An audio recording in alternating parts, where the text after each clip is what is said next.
Menyebut dumi kayu ini sebagai dumi adalah sebuah pernyataan yang sangat meremehkan. Tidak ada satu orang pun yang mampu menghancurkannya di bawah 10 kali serangan, karena di dalam game ini, fisik dan kemampuan di dunia nyata secara langsung memengaruhi karakter di dalam game. Jutaan pemain telah mencoba yang terbaik, bahkan atlet elit nasional pun gagal dalam tantangan ini. Kini, semua orang percaya bahwa tantangan ini hampir mustahil untuk diselesaikan. Namun, banyak pemain tetap mencoba karena hadiahnya adalah kapsul game eksklusif senilai 50 juta won, ditambah 5 poin untuk semua stat kemampuan. Tepat saat itu, penantang terakhir melangkah maju dari kerumunan, sosok yang dijuluki pria terkuat di bumi, seseorang yang penampilannya lebih mirip monster daripada manusia. Konon, ia bisa membunuh beruang hitam dengan tangan kosong. Ia mengumpulkan seluruh kekuatannya dan melancarkan pukulan dahsyat ke arah dumi tersebut. Dumi itu terdorong ke belakang, namun tetap tidak mengalami kerusakan sedikit pun. Bahkan para pengembang game diam-diam berharap ia berhasil, karena jika ia gagal, hal itu bisa memicu ketidakpuasan besar dan banjir umpan balik negatif. Sayangnya, raksasa sekalipun gagal menghancurkan dumi itu dan hanya bisa berteriak frustrasi. Tiba-tiba, seorang pria tak dikenal melangkah maju dari kerumunan. Ia tampak sangat biasa, begitu polos hingga tidak ada yang percaya ia punya peluang, apalagi dengan pedang murahan di tangannya. Namun, dalam satu gerakan tunggal, ia menebas dumi kayu itu hingga terbelah menjadi dua, menyelesaikan tantangan tersebut secara instan. Bahkan para pengembang pun terkejut, namun segera mereka menyadari sesuatu yang tidak biasa. Pedang yang digunakannya bukanlah pedang biasa. Itu adalah senjata tingkat epik yang dikenal sebagai Radiant Light, sesuatu yang seharusnya mustahil didapatkan di area pemula. Hal ini memunculkan satu pertanyaan, siapa dia dan bagaimana ia mendapatkan pedang itu? Namanya adalah Hyunwoo, pandai besi terbaik di dunia sekaligus pencipta senjata itu sendiri. 1 bulan sebelumnya, Hyunwoo mengunjungi temannya, Kim Ji-hoon, di lobi rumah sakit Seoul, tempat yang sama di mana ayahnya telah terbaring koma selama bertahun-tahun. Kim Ji-hoon merasa konyol melihat orang-orang masih menggantungkan harapan untuk menghancurkan dumi kayu itu. Ia mengerti bahwa kekuatan fisik murni saja tidak akan pernah cukup. Tiba-tiba Hyunwoo datang, tampak kesal karena dipanggil saat siang hari. Kim Ji-hoon menjelaskan bahwa ia tidak bisa bertemu di malam hari karena pekerjaan. Langsung ke intinya, Hyunwoo bertanya apa yang ia inginkan. Kim Ji-hoon bercanda tentang pakaian tebal Hyunwoo, bertanya apakah ia tidak kepanasan. Protagonis kita membalas dengan ancaman, memaksa temannya meminta maaf seketika. Tanpa membuang waktu, Kim Ji-hoon bertanya apakah Hyunwoo tahu tentang game bernama Ares. Ia menjelaskan bahwa itu adalah game paling populer di era ini yang ditenagai oleh AI canggih. Ia membahas tentang event pemula khusus yang belum pernah berhasil diselesaikan oleh siapapun. Hadiahnya adalah kapsul gaming VVIP senilai 50 juta won. Hyunwoo mempertanyakan apa gunanya karena sudah banyak orang gagal, dan mengaku bahwa ia bahkan tidak bermain game. Kim Ji-hoon setuju bahwa itu sulit, namun bersikeras bahwa hal itu tidak mustahil. Ia sangat yakin bahwa untuk urusan menghancurkan dumi kayu, hanya Hyunwoo yang mampu melakukannya. Sambil menuntunnya ke ruangan lain, Kim Ji-hoon memperlihatkan beberapa kapsul gaming. Ia dengan bangga mengumumkan bahwa ia membeli kapsul Ares standar seharga 10 juta won khusus untuk Hyunwoo. Hyunwoo terkejut dengan harganya, hampir kehilangan ketenangannya. Temannya berpendapat bahwa itu adalah investasi yang layak, menjelaskan bahwa pemain bisa mendapatkan hadiah dan menukarkannya dengan uang tunai. Kim Ji-hoon mendesaknya untuk masuk ke dalam game dan mencobanya. Hyunwoo segera bertanya dari mana ia mendapatkan uang itu. Namun pertanyaan tersebut diabaikan karena temannya fokus pada potensi keuntungan. Hyunwoo yang skeptis mempertanyakan apakah ada jaminan keberhasilan dan menyebut ide itu gila. Kim Ji-hoon tetap teguh, bersikeras bahwa Hyunwoo benar-benar memiliki peluang. Menuntut penjelasan, Hyunwoo bertanya dari mana kepercayaan diri itu berasal. Saat itulah Kim Ji-hoon mengungkapkan kebenarannya. Kelas pandai besi, Blacksmith, memang ada di dalam Ares. Ia menunjuk identitas asli Hyunwoo sebagai pewaris pengrajin ahli kelas dunia. Ia yakin dumi kayu itu tidak akan mampu menahan keahliannya. Pada saat itu, Hyunwoo mengungkapkan bekas luka dari kecelakaan masa lalunya. Ia memberitahu temannya bahwa ia tidak lagi sama sejak hari itu. Ingatan tentang kebakaran mulai muncul kembali. Tragedi itu merenggut segalanya darinya. Ia nyaris selamat, sementara ayahnya tidak pernah terbangun lagi. Biaya medis yang luar biasa menghancurkan keluarga mereka, meninggalkannya tanpa pilihan selain melakukan kerja kasar selama bertahun-tahun. Mengikuti jejak ayahnya selama 10 tahun yang panjang, Hyunwoo akhirnya harus menyerah. Ia mengaku bahwa lengan kanannya telah tidak berguna sejak kecelakaan itu. Bahkan, pekerjaan dasar saja sulit, apalagi menjadi pandai besi. Ia bersikeras akan menangani masalahnya sendiri dan menuntut kapsul itu dikembalikan. Menyebut temannya bodoh karena membuang-buang uang, ia pergi menuju pekerjaan paruh waktunya. Kim Ji-hoon berteriak memanggilnya, menyebutnya si bodoh yang sebenarnya. Ia bertanya sampai kapan Hyunwoo berencana terus menderita karena biaya rumah sakit. Ia bertanya apakah ia berniat membiarkan tubuhnya dalam keadaan rusak itu selamanya. Ia bersikeras bahwa game itu bisa mengubah segalanya, menunjukkan bahwa perawatan itu akan menelan biaya hampir 3 miliar won. Ia memohon agar jangan menyerah. Bersumpah untuk bertanggung jawab atas 10 juta won tersebut, Kim Ji-hoon memohon padanya untuk mencoba sekali saja. Ingatan tentang kebakaran itu terlintas di benak Hyunwoo sekali lagi. Kemudian di lokasi konstruksi, ia berjuang untuk fokus karena pikirannya dipenuhi kata-kata temannya. temannya. Saat ia bekerja, suara logam bergema di dalam hatinya, membangkitkan nostalgia yang mendalam. Terbawa oleh perasaan itu, ia mendapati dirinya kembali ke ruangan dengan kapsul gaming. Percaya bahwa suara logam menuntunnya ke sana dan mengingat dorongan temannya, ia akhirnya membuat keputusan. Hyunwoo memilih untuk memasuki game tersebut. Dalam diam, ia berjanji pada ayahnya bahwa ia akan mendengar suara itu lagi. Saat ia masuk, pesan sistem menyambutnya di Ares. Ia memilih nama panggilan Hyunwoo. Selama kustomisasi karakter, sistem menganalisis tubuhnya dan mendeteksi bekas lukanya. Sistem bertanya apakah ia ingin mempertahankan penampilan ini, dan ia setuju tanpa ragu. Proses berakhir dan ia masuk ke dunia game. Seketika, ia menyadari sesuatu yang luar biasa. Bekas luka di wajahnya telah hilang dan kekuatan di lengan kanannya telah pulih sepenuhnya. Dipenuhi tekad, ia memutuskan untuk bekerja keras dan membayar hutang 10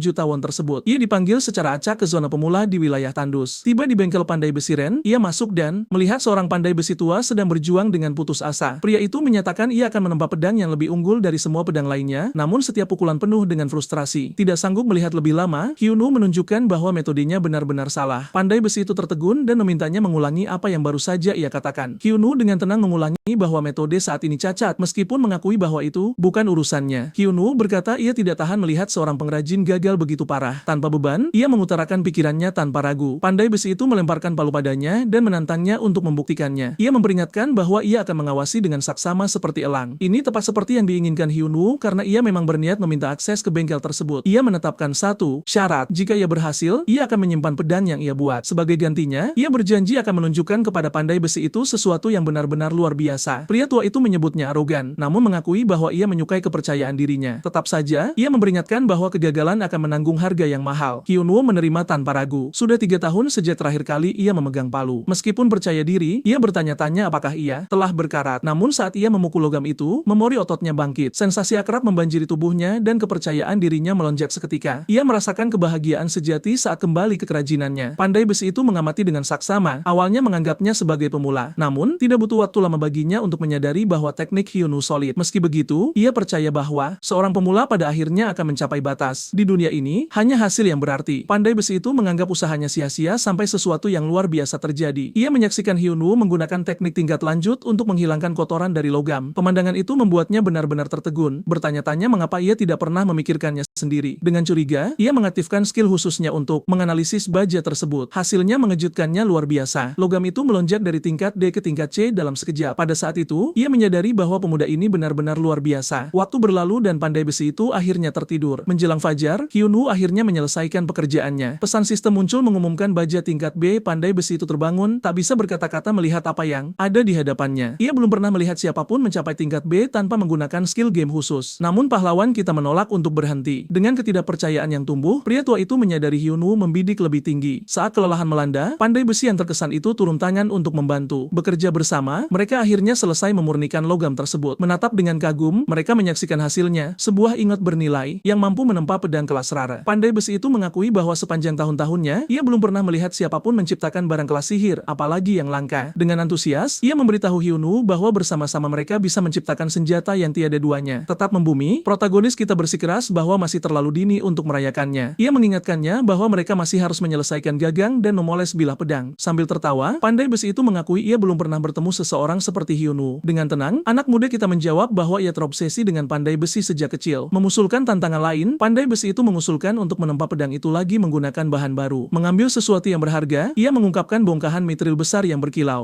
Ia menjelaskan itu adalah pusaka keluarga yang diwariskan turun-temurun. Terkejut, Hyunwoo bertanya mengapa ia dipercaya dengan sesuatu yang begitu berharga. Pria tua itu menjawab bahwa ia telah belajar banyak hanya dengan memperhatikannya. Ingin melihat kehebatan, ia berharap bisa menyaksikan apa yang bisa diciptakan oleh seorang master sejati. Terpikat oleh kesempatan itu, Hyunwoo dengan bersemangat menerima tantangan tersebut. Meski berisiko, ia tidak bisa menahan diri untuk bekerja dengan logam legendaris seperti itu. Dengan ragu, pandai besi itu bertanya apakah ia bisa memanggil Hyunwoo Master. Segera menolaknya, pahlawan kita mengancam akan berhenti jika ia mendengarnya lagi. Dengan cepat setuju, pria tua itu berjanji untuk melepaskan gelar tersebut. 1 bulan kemudian, pedang legendaris Dailik akhirnya selesai. Senjata itu menawarkan kekuatan serangan yang luar biasa dan stat yang belum pernah terlihat di zona pemula. Sementara itu di pusat manajemen, para pengembang panik atas anomali aneh. Seorang pemain level 1 telah menyebabkan sesuatu yang benar-benar tidak normal. Pemimpin tim terkesan, namun rekannya mengingatkan tentang permintaan kerahasiaan Hyunwoo. Memahami hal ini, ia berasumsi pasti ada alasan pribadi di baliknya. Memeriksa sistem, pemimpin tim menanyakan lokasi Hyunwoo saat ini. Rekannya melaporkan bahwa ia telah memasuki pusat latihan. Berburu. Di dalam fasilitas tersebut, seorang pelatih bernama Relson menyambutnya dengan rasa jijik yang jelas. jelas. Memperingatkannya dengan serius, Relson menjelaskan bahwa monster asli muncul di sana. Ia mengejek ide seorang pemain level 1 yang bertahan bahkan untuk sesaat pun. Menyuruhnya pergi, Relson menyarankan agar ia pergi berburu kelinci saja. Percaya diri dengan stat tersembunyinya, Hyunwoo menolak membuang waktu. Dengan enggan, pelatih itu mengizinkannya untuk mencoba dan menyuruhnya memilih pedang latihan. Menolak tawaran itu, Hyunwoo menyatakan ia akan menggunakan senjatanya sendiri. Sebenarnya, ia menghabiskan 1 bulan penuh grinding di zona pemula, tempat yang diselesaikan kebanyakan pemain dalam 30 menit. Namun waktu itu tidak terbuang sia-sia karena stat dasarnya meroket. Selain itu, ia kini memegang satu-satunya pedang kelas epik di seluruh area. Bagian yang paling mengejutkan adalah bahwa Hyunwoo masih level 1 tanpa memilih kelas apapun. Sementara itu, pemimpin tim Kim Tae menjadi cemas atas situasi aneh ini. Ia bertanya-tanya apakah mereka harus membiarkan Ai Super Ares menangani semuanya. Seorang eksekutif berpangkat tinggi hanya tersenyum mengetahui kelas legendaris menanti anak itu. Kembali ke tempat latihan, Relson menertawakan ide pedang buatan sendiri. Ia meremehkan pandai besi, menyebutnya profesi yang tidak berguna. Saat tes dimulai, ia bersikeras bahwa skill lebih penting daripada senjata apapun. Mengejek Hyunwoo, ia semakin menurunkan afinitasnya dengannya. Terbiasa dengan perlakuan ini, Hyunwoo tetap tidak terpengaruh. Pada kenyataannya, mimpinya selalu dianggap tidak berharga. Namun di dalam Ares, ia merasa usahanya mungkin akhirnya membuahkan hasil. Bertanya dengan tenang, ia menanyakan tentang pendekar pedang terkuat yang dilatih di sana. Kemudian dengan berani, ia menuntut ujian tersulit yang tersedia. Marah dengan keangkuhan itu, Relson tetap mengakui keberaniannya. Terprovokasi, ia setuju pada ujian khusus yang dicadangkan bagi segelintir orang terpilih. Membawanya pergi, ia menjelaskan bahwa rekor saat ini terhenti di tahap 3. Memanggil Swift Goblin level 6, ia memperingatkan kegagalan berarti larangan bermain selama seminggu. Mengabaikan peringatan itu, Hyunwoo bertanya apakah itu benar-benar batasnya, menyatakan dengan percaya diri bahwa ia akan menyelesaikan setiap tahap. Terhina, Relson meningkatkan level kesulitan dengan memanggil monster tahap akhir. Mad Goblin level 15 muncul, memancarkan bahaya yang luar biasa. Sedikit yang telah melewati tahap ketiga dan tidak ada yang menyelesaikan tahap keempat. Pertempuran meletus seketika saat Goblin itu menyerang dengan ganas. Namun, Hyunwoo menghindar dengan presisi seperti petarung berpengalaman. Memahami senjata secara mendalam, ia merasakan kekuatan di dalam bilah pedangnya. Mengaktifkan skill Dialect yaitu Durablaze Sword, ia meningkatkan pertahanan fisiknya. Senjata itu melonjak dengan energi saat ia menyatakan keunggulannya. Dengan satu serangan, ia melenyapkan Swift Goblin seketika. Tiba-tiba, Goblin lain menyergapnya, mendaratkan serangan berat. Relson menganggap pertarungan telah berakhir setelah menyaksikan serangan kritis. Namun yang mengejutkan semua orang, Hyunwoo tetap berdiri dengan sebagian besar kesehatannya utuh. Ia menjelaskan bahwa penempaan tanpa henti meningkatkan kekuatan dan vitalitasnya. Memperingatkannya, Relson mengatakan mimpi buruk yang sebenarnya baru saja dimulai. Mad Goblin melepaskan duri kegilaan, menyebabkan pusing hebat. Meskipun terkesan, Relson percaya, Hyunwoo telah mencapai batasnya. Menenangkan diri, pahlawan kita menaruh kepercayaan penuh pada senjatanya. Mengaktifkan skill pasif Dialect yaitu Swift Blade, kecepatan serangannya meroket. Meluncurkan rentetan serangan, ia menutup celah antar level. Menonton dari jauh, para pengembang kehilangan akal sehat mereka. Dengan pukulan penentu terakhir, Hyunwoo mengalahkan semua musuh yang tersisa. Tertegun, Relson berteriak bahwa prestasi seperti itu tidak mungkin. Ia memuji Hyunwoo, menyadari setiap gerakan memaksimalkan potensi pedang. Berasumsi tentang pengalaman, ia menebak Hyunwoo pasti terlatih dalam ilmu pedang. Dengan tenang, Hyunwoo menjawab bahwa ia belajar hanya satu prinsip. Seorang pandai besi sejati harus mampu menggunakan senjata yang ia ciptakan. Memperhatikan bekas luka dan ototnya, Relson melihat bukti usaha yang tak kenal lelah. Menyadari kebenaran, ia meminta maaf dengan tulus atas perilakunya sebelumnya. Menghormati bakatnya, Relson menyarankan agar ia menjadi Mad Lord. Jendela sistem muncul menawarkan quest perubahan kelas legendaris. Sementara itu, para pengembang panik dengan kemunculan kelas ini. Itu melampaui peringkat epik bahkan, secara instan menjadikan Hyunwoo pengguna VIP. Pemimpin tim menyadari tidak ada jalan untuk kembali sekarang. Kelas seperti itu akan menjadikannya pelindung dunia. Kembali ke dalam game, Relson mendesaknya untuk menerima tawaran tersebut. Menjanjikan kekuatan, ia mengklaim Hyunwoo bisa memerintah di antara para ksatria. Namun, protagonis kita dengan tegas menolak lamaran itu, menyatakan dengan bangga bahwa ia adalah pandai besi, bukan ksatria. Semua orang baik di dalam maupun di luar game terdiam. Relson tertawa kagum, menyebut kegigihan Hyunwoo luar biasa. Pahlawan kita merenung bahwa ia tidak pernah berpikir akan memegang palu lagi. Tapi di sini, hidupnya sebagai pandai besi akhirnya dimulai kembali. Relson menerima keputusannya tanpa ragu. Ia menyerahkan surat rekomendasi untuk Hidden Quest bersama dengan potongan baju zirah berkarat yang pernah dipakai oleh seorang Mad Master. Ia mendorong Hyunwoo untuk mencapai apa yang orang lain tidak bisa lakukan. Pahlawan kita berjanji untuk memberikan segalanya. Sementara itu, para pengembang mengamati semuanya dengan saksama. Mereka setuju bahwa Hyunwoo telah mengatasi krisis terbesarnya dan potensinya melampaui batas normal. Sekarang, perjalanannya untuk menjadi dewa pandai besi benar-benar dimulai. Pesan sistem membanjiri layar tanpa henti, mengumumkan akhir dari tutorial dan awal dari main quest. Yang sebenarnya, game sesungguhnya akhirnya akan dimulai. Tapi sebelum ia bisa mengambil langkah berikutnya, semuanya tiba-tiba terputus. terus. Ia dipaksa keluar dari game. Kembali ke realitas, Hyunwoo dihadapkan pada kenyataan pahit. Tagihan gas dan biaya rumah sakit telah menguras segalanya yang ia miliki. Rekening banknya nyaris kosong. Ia menyadari prioritas utamanya adalah bertahan hidup. Menjaga atap di atas kepala keluarganya adalah yang utama. Pada saat itu, Kim Ji-hoon memanggilnya. Ia bertanya apakah Hyunwoo sudah menyelesaikan zona latihan. Hyunwoo menjawab bahwa ia baru saja mencapai desa. Kim Ji-hoon segera bersemangat. Ia menyuruhnya langsung ke rumah lelang, menjelaskan bahwa emas di dalam game sama dengan uang sungguhan. Ia mengakui kesempatan inilah alasan ia membawa Hyunwoo ke Ares. Sebelum mengakhiri panggilan, ia mengatakan sesuatu yang bermakna. Ia belum pernah melihat pedang yang lebih baik daripada yang dibuat Hyunwoo dan ayahnya. Dengan sinkronisasi tinggi dari kapsul VIP, hasilnya akan sangat gila. Ia mendesaknya untuk membanjiri dunia dengan ciptaannya. Hyunwoo merasakan rasa terima kasih yang mendalam mendengarnya. Setelah panggilan itu, ia memutuskan untuk berkomitmen penuh pada kerajinan dan quest. Ia mengerti bahwa manajemen stamina akan menentukan segalanya. Untuk mempersiapkan diri, ia mulai melatih tubuhnya di dunia nyata. Ia segera menyadari sesuatu yang penting. Kelelahan dalam game tidak ada apa-apanya dibandingkan dengan kerja pandai besi yang nyata. Ketegangan fisik di kehidupan nyata jauh lebih brutal. Saat ia berlari, ia diam-diam berjanji pada ayahnya bahwa ia akan menjalani jalan ini. Kembali ke Ares, ia segera menuju rumah lelang. Ia membuat tokonya sendiri dan menamainya Hyunes 4G. Setelah mengatur toko, sistem memberikan akses jarak jauh ke pelelangan. Ia memilih pedang prototipe yang ia buat sebelumnya. Ini menjadi pedang pertama Hyunes 4G dan itu sudah merupakan senjata kelas rare. Senjata serupa biasanya terjual sekitar 70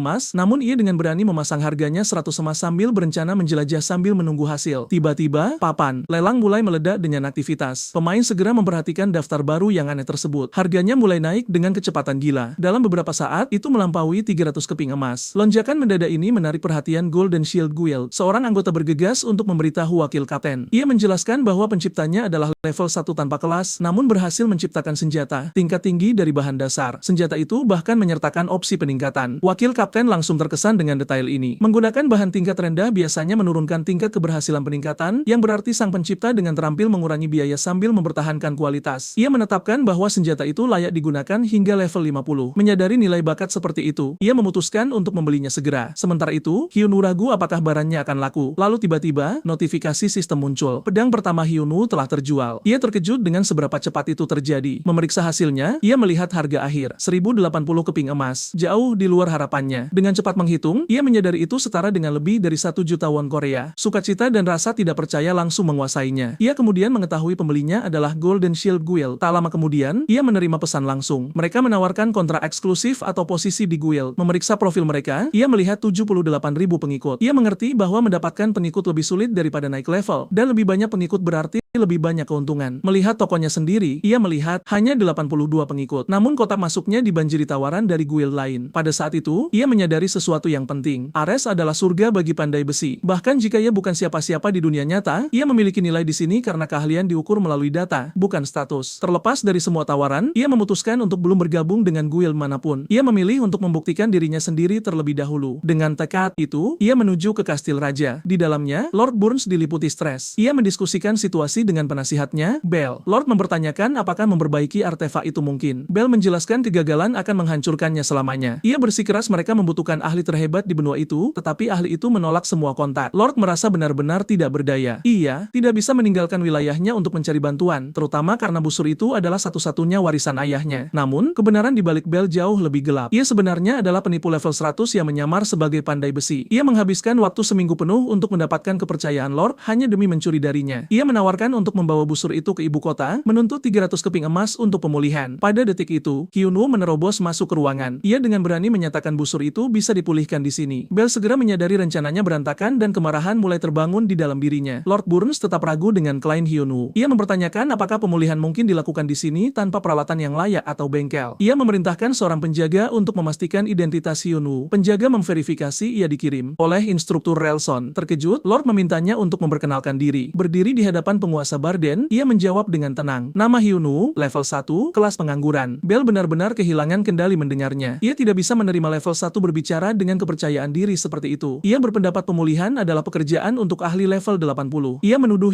Hyunwoo membuang-buang waktu mereka. Pahlawan kita dengan tenang membungkamnya. Ia menjelaskan senjata itu bukan busur recurve, melainkan busur tanduk tradisional yang terbuat dari bahan komposit. Baik Lord maupun Bell bingung dengan penjelasan ini. Hyunwoo mengungkapkan ia mempelajari detail dari penjaga Baker. Ia tahu busur itu milik ayah Lord, hadiah dari pandai besi asing yang misterius. Lord mengonfirmasi ini, tetapi memperingatkan tentang harapan palsu. Ia menuntut bukti sebelum mempercayainya. Hyunwoo setuju dan meminta untuk mengonfirmasi satu detail, lalu mengungkapkan kebenaran yang mengejutkan. Busur itu sebenarnya dibuat di tanah ini. Ia menjelaskan deduksinya dengan jelas. Ia melihat lukisan kerbau air di aula. Tanduknya adalah bahan kerajinan yang berharga, tetapi kuncinya terletak pada kelengkungan busur. Itu dibuat menggunakan urat paus, bukan urat sapi. Ia meminta konfirmasi. Lord Burns benar-benar tertegun. Hyunwoo benar sekali. Lord menjelaskan orang asing itu adalah teman ayahnya, seorang pandai besi yang menggunakan bahan langka lokal, tanduk kerbau dan urat paus dari rawa Barden, menciptakan busur terbaik di wilayah itu. Lord sangat terkesan dengan wawasan Hyunwoo, terutama karena Bell gagal dari semuanya. Sekarang yakin, ia secara resmi meminta pemulihan tersebut. Hyunwoo menerima quest itu. Hadiahnya adalah 500 keping emas. Bell segera diperintahkan untuk pergi. Ia keluar dengan amarah, bersumpah akan membalas dendam. Lord bertanya apa yang dibutuhkan. Hyunwoo mendaftarkan semuanya dengan percaya diri. Tanduk kerbau, urat paus, kayu khusus, dan peralatan. Ia menunjukkan penguasaan penuh atas kerajinan tersebut. Ia menerima metode pemulihan, tetapi peringatan muncul, jika tingkat keberhasilan turun di bawah 70%, busur itu akan hancur selamanya. Hyunwoo teringat belajar dari ayahnya. Ia ingat ditanya apakah ia menikmati pekerjaan itu meskipun rasa sakit dan kapalan. Ia menjawab bahwa ia suka melakukannya bersama. Ayahnya berjanji akan mengajarkan segalanya suatu hari nanti, tapi pertama-tama ia harus menguasai bahan-bahannya. Di masa sekarang, ia membisikkan, ya,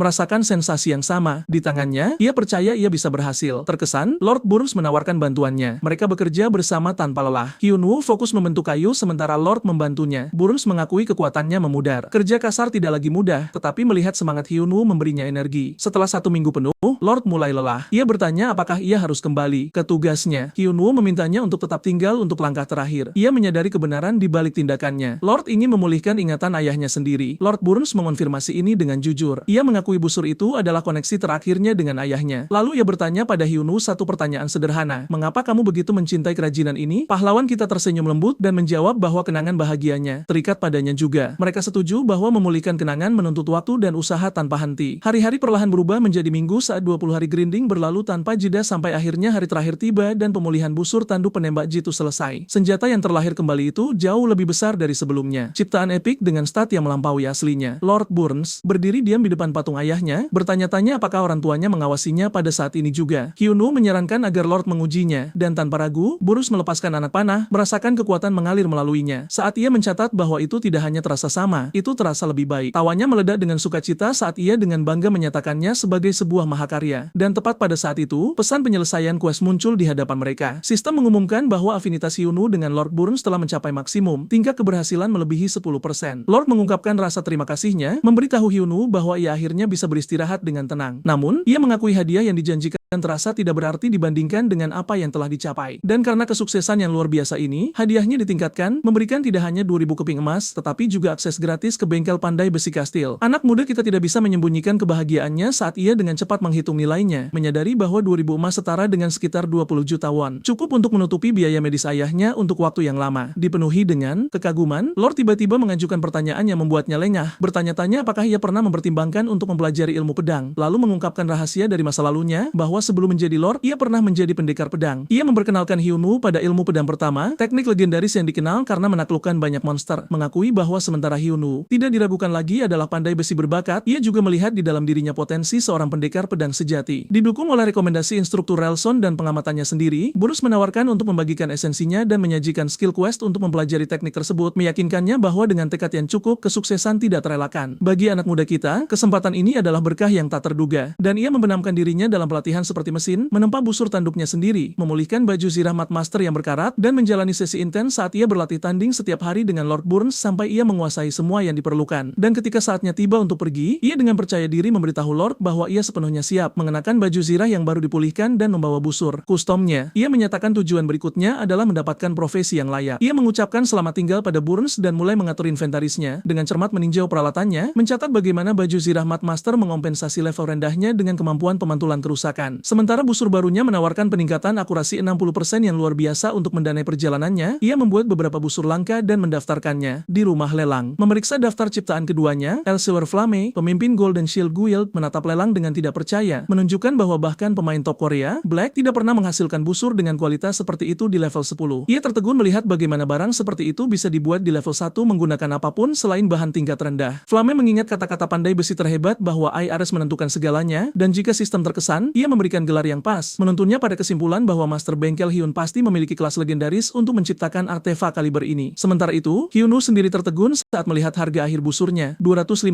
keping emas, menyadari bahwa ini setara dengan sekitar 25 juta won, jumlah yang mengubah hidup untuk satu senjata saja. Ia juga memperhatikan bahwa jumlah pengikutnya telah meroket hingga lebih dari 3.200, kotak masuknya dibanjiri undangan guild. Dan dengan tekad baru, ia mengarahkan pandangannya ke tanah suci para pandai besi. Menara pandai besi tiba di depan struktur yang menjulang tinggi hanya untuk menemukan pintu. Masuknya disegel oleh penghalang sihir yang terikat dalam rantai. Pesan sistem mengidentifikasinya sebagai menara pembuat pedang, menyatakan bahwa untuk masuk, ia harus memecahkan segel menggunakan pedang yang ditempa di dalam bengkel sihir. Memeriksa penghalang dengan cermat, Hyunwoo mengenalinya sebagai batu basal vulkanik, segera menemukan pintu masuk ke bengkel dan masuk ke dalam, di mana ia mempelajari aturan, bahan, dan peralatan tidak terbatas. Waktu produksi dipercepat, namun pedang apapun yang dibuat di sini hanya bisa digunakan untuk tes, menjadikannya tantangan yang murni difokuskan pada pembuatan bilah yang cukup tajam untuk memotong batu. Jauh di atas menara, Master D menggumamkan bahwa semua yang datang adalah orang bodoh yang mengejar kekayaan cepat, mengklaim bahwa jalan sejati pandai besi telah lama hilang, membiarkan siapapun mencoba ujian mengetahui tidak ada yang akan benar-benar memecahkan segel. Paling banter hanya meninggalkan goresan di permukaannya. Hyunwoo memutuskan untuk menempa pedang Damascus, meskipun sistem memperingatkannya bahwa bila seperti itu hanya untuk pandai besi ahli dan menyarankannya untuk memulai dengan belati besi sederhana. Ia mengabaikan saran itu sepenuhnya, memanfaatkan bahan tak terbatas saat ia menerapkan metode penempaan khusus yang diajarkan oleh ayahnya, teknik yang dirancang khusus untuk memotong batu. Terinspirasi oleh fasilitas sempurna di sekitarnya, ia menyebut game itu gila saat ia membenamkan diri sepenuhnya dalam proses dengan energi yang tak tertandingi, sampai tiba-tiba getaran hebat mengguncang seluruh menara, membangunkan Ding saat ia bergegas untuk menyelidiki, hanya untuk terdiam melihat segel yang dulunya tak terpecahkan terbelah menjadi dua. Hyunwoo dengan tenang melangkah melalui pintu masuk yang sekarang terbuka saat Ding menyatakan bahwa dewa pandai besi akhirnya muncul. Protagonis kita mendekat dengan tenang, bertanya apakah ia telah lulus, dan Ding menjelaskan bahwa sementara kebanyakan dinilai oleh goresan yang mereka tinggalkan, Hyunwoo benar-benar menghancurkan segel itu sendiri. Saat ia bertanya-tanya apakah ini berarti tes ulang, lingkaran sihir bercahaya muncul di bawahnya. Di mengklarifikasi bahwa itu bukan sihir, tetapi lingkaran pemanggilan, sebelum mempersembahkan palu khususnya, memicu pesan sistem yang mengumumkan perolehan palu Ding dan dimulainya quest peringkat SS baru. Di memberitahu bahwa ujian yang sebenarnya baru saja dimulai. Sekarang saat ia mendoakan kesuksesannya, dan dalam sekejap Hyunwoo dipindahkan, mendapati dirinya berada di atas tembok kastil saat pasukan Orc maju menuju benteng. Quest diperbarui untuk mengalahkan pasukan Orc, meninggalkannya bingung pada hubungan antara perang dan pandai besi. Para prajurit dengan cepat memperhatikannya dan bersorak, percaya bala bantuan telah tiba. Saat tujuan menjadi jelas, ia harus mencapai tingkat kontribusi 70% di antara 50 prajurit. Pemimpin pasukan, Hans, seorang prajurit level 48, menyambutnya dengan hangat dan menjelaskan bahwa invasi Orc meningkat, peralatan mereka dalam kondisi buruk saat ia mendesak untuk perbaikan. Tapi Hyunwoo menghancurkan harapan mereka dengan menjelaskan bahwa itu adalah kesalahpahaman, karena ia belum mengambil kelas pandai besi dan tidak memiliki skill perbaikan. Hans menunjuk palu dengan bingung, tapi ia mengklarifikasi itu hanya untuk tes, dan ketika ditanya tentang pengalaman tempur, ia mengaku ia benar-benar pemula, menyebabkan suasana turun drastis saat para prajurit menyadari mereka sekarang harus melindunginya. Hans memerintahkannya untuk berlindung di menara pengawas, tapi sebelum hal lain bisa terjadi, kapal besar berputar ke arah Hans dengan kecepatan mematikan, dan tanpa berpikir, Hyunwoo berlari ke depan, dengan mudah menangkis serangan itu, mengejutkan semua orang saat ia dengan tenang meminta untuk bergabung dalam pertarungan. Baginya, medan perang ini adalah ujian yang sebenarnya. Hans ragu-ragu, tapi akhirnya setuju, menginstruksikannya untuk masuk saat tekanan luar biasa dari pertempuran nyata menghantamnya. Namun, meskipun itu semua, ia yakin ia tidak akan kalah, melompat ke pertempuran saat ia langsung mengalahkan Orc level 10 dan naik level. Hasil dari pelatihannya yang intens akhirnya terlihat. Seorang prajurit di dekatnya bernama Ben menonton dengan tidak percaya pada kekuatan murni seseorang tanpa kelas. Dan saat kekacauan berlanjut, Ben mendapati dirinya dalam bahaya. Hanya bagi Hyunwoo untuk bereaksi seketika, beralih ke busur tanduknya, dan menembakkan panah bercahaya yang menembus dada Orc dan menyelamatkannya. Musuh lain mencoba menyergapnya dari belakang, tetapi anak muda kita merespon sama cepatnya, mendaratkan tembakan lain dan naik level sekali lagi, meninggalkan para prajurit terpana karena monster terbesar pun jatuh oleh satu panah. Dan ia berteriak pada Ben untuk sadar, memperingatkan bahwa para Orc sekarang telah mengarahkan pandangan mereka padanya. Ben terguncang, terkepung. Protagonis kita beralih ke pedang dailiknya dan mengaktifkan skill Rampage, melepaskan pembantaian mutlak. Para Orc jatuh berjatuhan. Tingkat kontribusi Hyunwoo melonjak hingga 19%. Hans menyadari sang master memiliki alasan yang baik untuk mengirim anak ini bersama Hyunwoo. Hans percaya mereka bisa mencapai mencapai hal yang mustahil. Dengan gembira, ia mengumpulkan prajuritnya untuk memusnahkan musuh. Pahlawan kita merasa seperti anggota pasukan sejati, dan sistem mengumumkan kinerjanya telah meningkatkan moral. Pertempuran berkecamuk, dan kontribusinya naik menjadi 28%. Ia bertanya-tanya mengapa itu tidak naik lebih cepat meskipun ia mengirim para orc secara efisien. Tiba-tiba, hidden quest aktif. Bos memasuki medan perang. Prajurit orc level 51 muncul. Hans berteriak agar pasukan berhenti. Ia mengenali musuh bebuyutan mereka. Kepanikan menyebar. Hans menyadari mereka telah maju terlalu jauh untuk melarikan diri. Namun, prajuritnya siap mati. Mereka menyatakan mereka siap bertarung, dan Ben bersumpah untuk tidak pernah mundur. Hans memerintahkan serangan. Anak muda kita memperhatikan para prajurit menyerang dengan ceroboh. Ia mencoba memberikan perlindungan, tapi mendapat kejutan yang buruk. Panah-panahnya memantul dari zirah. Prajurit orc seperti karet. Hyunwoo menyadari kulit musuh itu seperti baja. Panah saja tidak akan berhasil. Keputusasaan mencengkeram pasukan. Seseorang menyarankan untuk lari, tapi Hans bersikeras tidak ada jalan kembali. Prajurit orc menyerang. Dalam satu serangan brutal, monster itu memotong lengan Hans. Pemimpin pasukan menyadari terlambat bahwa kemenangan di luar jangkauan. Protagonis kita menonton dengan ngeri saat Hans jatuh ke tanah. Darah mengalir ke medan perang. Kepanikan menyebar seperti api saat para orc mengaum. Satu prajurit berteriak bahwa senjata mereka bahkan tidak bisa menggores zirah musuh. Menyadari serangan mereka tidak berguna, yang lain yakin mereka semua sudah mati. Pahlawan kita melangkah maju, berteriak pada pasukan bahwa bertarung seperti ini adalah bunuh diri. Ia memerintahkan semua orang untuk membentuk garis pertahanan dan mundur ke hutan di belakangnya, meyakinkan mereka ia akan segera menyusul. Pasukan patuh mengevakuasi pemimpin mereka yang terluka. Hans. Ben mengambil komando barisan belakang, mengatur orang-orang untuk menahan orc selama mungkin. Ia memberitahu anak muda kita strategi itu hanya akan mengulur sedikit waktu. Protagonis kita menjawab bahwa ia hanya butuh 5 menit. Ben setuju, bersumpah untuk menahan garis apapun yang terjadi. Dengan itu, Hyunwoo menghilang ke dalam pepohonan. Panah standar tidak berguna melawan zirah tebal prajurit orc, jadi pahlawan kita mengeluarkan palu replikasi Ding, alat epik yang mampu menduplikasi barang habis pakai dan secara drastis memotong waktu kerajinan. Untuk pertama kalinya, kemenangan terasa mungkin. Sementara itu, para prajurit bertarung dengan putus asa di hutan, menahan kemajuan orc yang tak henti-hentinya. Ben menolak untuk menyerah atau mundur, bertekad untuk membeli 5 menit itu untuk Hyunwoo. Tepat saat Ben akan dipenggal oleh prajurit orc, seberkas cahaya merobek udara. Itu mengenai monster itu seketika, menyelamatkan nyawa Ben. Prajurit itu terpana. Tiba-tiba, lebih banyak proyektil terbang dari bayang-bayang, masing-masing mengenai targetnya dengan akurasi yang menakutkan. Ternyata anak muda kita sedang membuat dan menembakkan panah khusus ini dari posisi tersembunyi. Prajurit orc meraung karena marah pada taktik baru ini. Saat monster itu mengamuk, protagonis kita menyiapkan senjata berikutnya. Dengan para prajurit menaruh semua harapan mereka padanya, Hyunwoo telah membuat panah khusus yang disebut Pyeongjun, panah pendek langka dengan daya tembus, yang gila dan kecepatan, mampu menghancurkan batu. Untuk menembakkannya, ia menggunakan panduan bambu yang dikenal sebagai tonga. Dengan kemenangan pertempuran, misi untuk menekan invasi berakhir dengan kemenangan total. Kontribusi akhir pahlawan kita mencapai 92% yang mencengangkan. Sistem mengumumkan misi selesai dengan rekor luar biasa. Para prajurit yang menang meneriakan nama Master Hyunwoo. Ia memenangkan kepercayaan penuh pasukan dan menerima gelar tersembunyi, Battlefield Commander. Mendekati Hans yang terluka, yang sedang diperban, protagonis kita mendengarkan saat pemimpin itu berbicara. Hans mengakui mereka selalu fokus pada pertahanan dan tidak pernah percaya mereka bisa memenuhi impian lama mereka untuk mengalahkan para orc. Ia berterima kasih pada Hyunwoo, begitu pula sisa prajurit lainnya. Pahlawan kita berterima kasih pada mereka. Kembali, menyadari tes tambahannya akhirnya berakhir. Hyunwoo mempertimbangkan untuk kembali ke Menara Pandai Besi, tapi bertanya-tanya bagaimana cara untuk kembali. Kembali ke Menara Pusat Pandai Besi, Master Menara Ding sedang dalam mood buruk. Ia mengeluh bahwa menara itu telah jatuh. Semua kemuliaan pergi ke para ksatria, sementara orang-orang yang datang ke sini hanya mengejar uang cepat. Ding bersikeras mereka membutuhkan seseorang yang layak untuk memenuhi ramalan dan mengembalikan zaman keemasan mereka. Choulson menyela, meneteskan sarkasme. Ia mempertanyakan apakah Ding bahkan memenuhi syarat untuk memimpin. Dengan meremehkan, Choulson menolak ide orang terpilih sebagai tipuan total. Ia merengek tentang dipanggil selama jadwal sibuknya hanya untuk menguji anak asing acak. Ding membungkamnya, bertanya apakah Choulson benar-benar membaca laporan. Hyunwoo mendapatkan hat ini berdasarkan prestasi lulus tes dan memusnahkan pasukan orc meskipun tidak memiliki kelas. Master lainnya terkejut dengan kata pemusnahan. Mereka tidak percaya pemain tanpa kelas bisa melakukan itu. Ding menunjukkan bahwa ramalan menuntut penerus yang lebih kuat dari siapapun. Pedang itu sendiri yang akan memberikan jawaban akhir. Pintu agung berayon terbuka dan protagonis kita melangkah ke aula yang megah. Ding menyambutnya, mengonfirmasi ia telah lulus tes dan sekarang memiliki hak untuk memasuki tempat perlindungan Pandai Besi. Ia memberitahu pahlawan kita ia memenuhi syarat untuk menantang pedang ramalan. Segalanya akan diputuskan setelah Hyunwoo memegang senjata itu. Anak muda kita merenungkan frasa hadiah yang sesuai. Ia mengingat kues peringkat SS yang ia hancurkan dan bertanya-tanya apakah ia akan mendapatkan kelas legendaris. Choulson melangkah maju untuk memberi selamat pada Hyunwoo, memuji pemikiran cepatnya, tetapi nadanya berubah jahat. ketat. Ia mengklaim panah yang dibuat Hyunwoo hanyalah replika murahan dan menolak kemenangan itu sebagai keberuntungan semata. Chosun mencibir bahwa tanpa epik, protagonis akan gagal. Ia menantangnya untuk menarik pedang itu, bersemangat untuk melihat apakah keberuntungannya bertahan. Hyunwoo melihat sekeliling. Ia menyadari master ini adalah NPC tingkat tinggi yang membentuk legenda Ares. Memperhatikan Chosun, master menara pembuat busur, adalah level 365.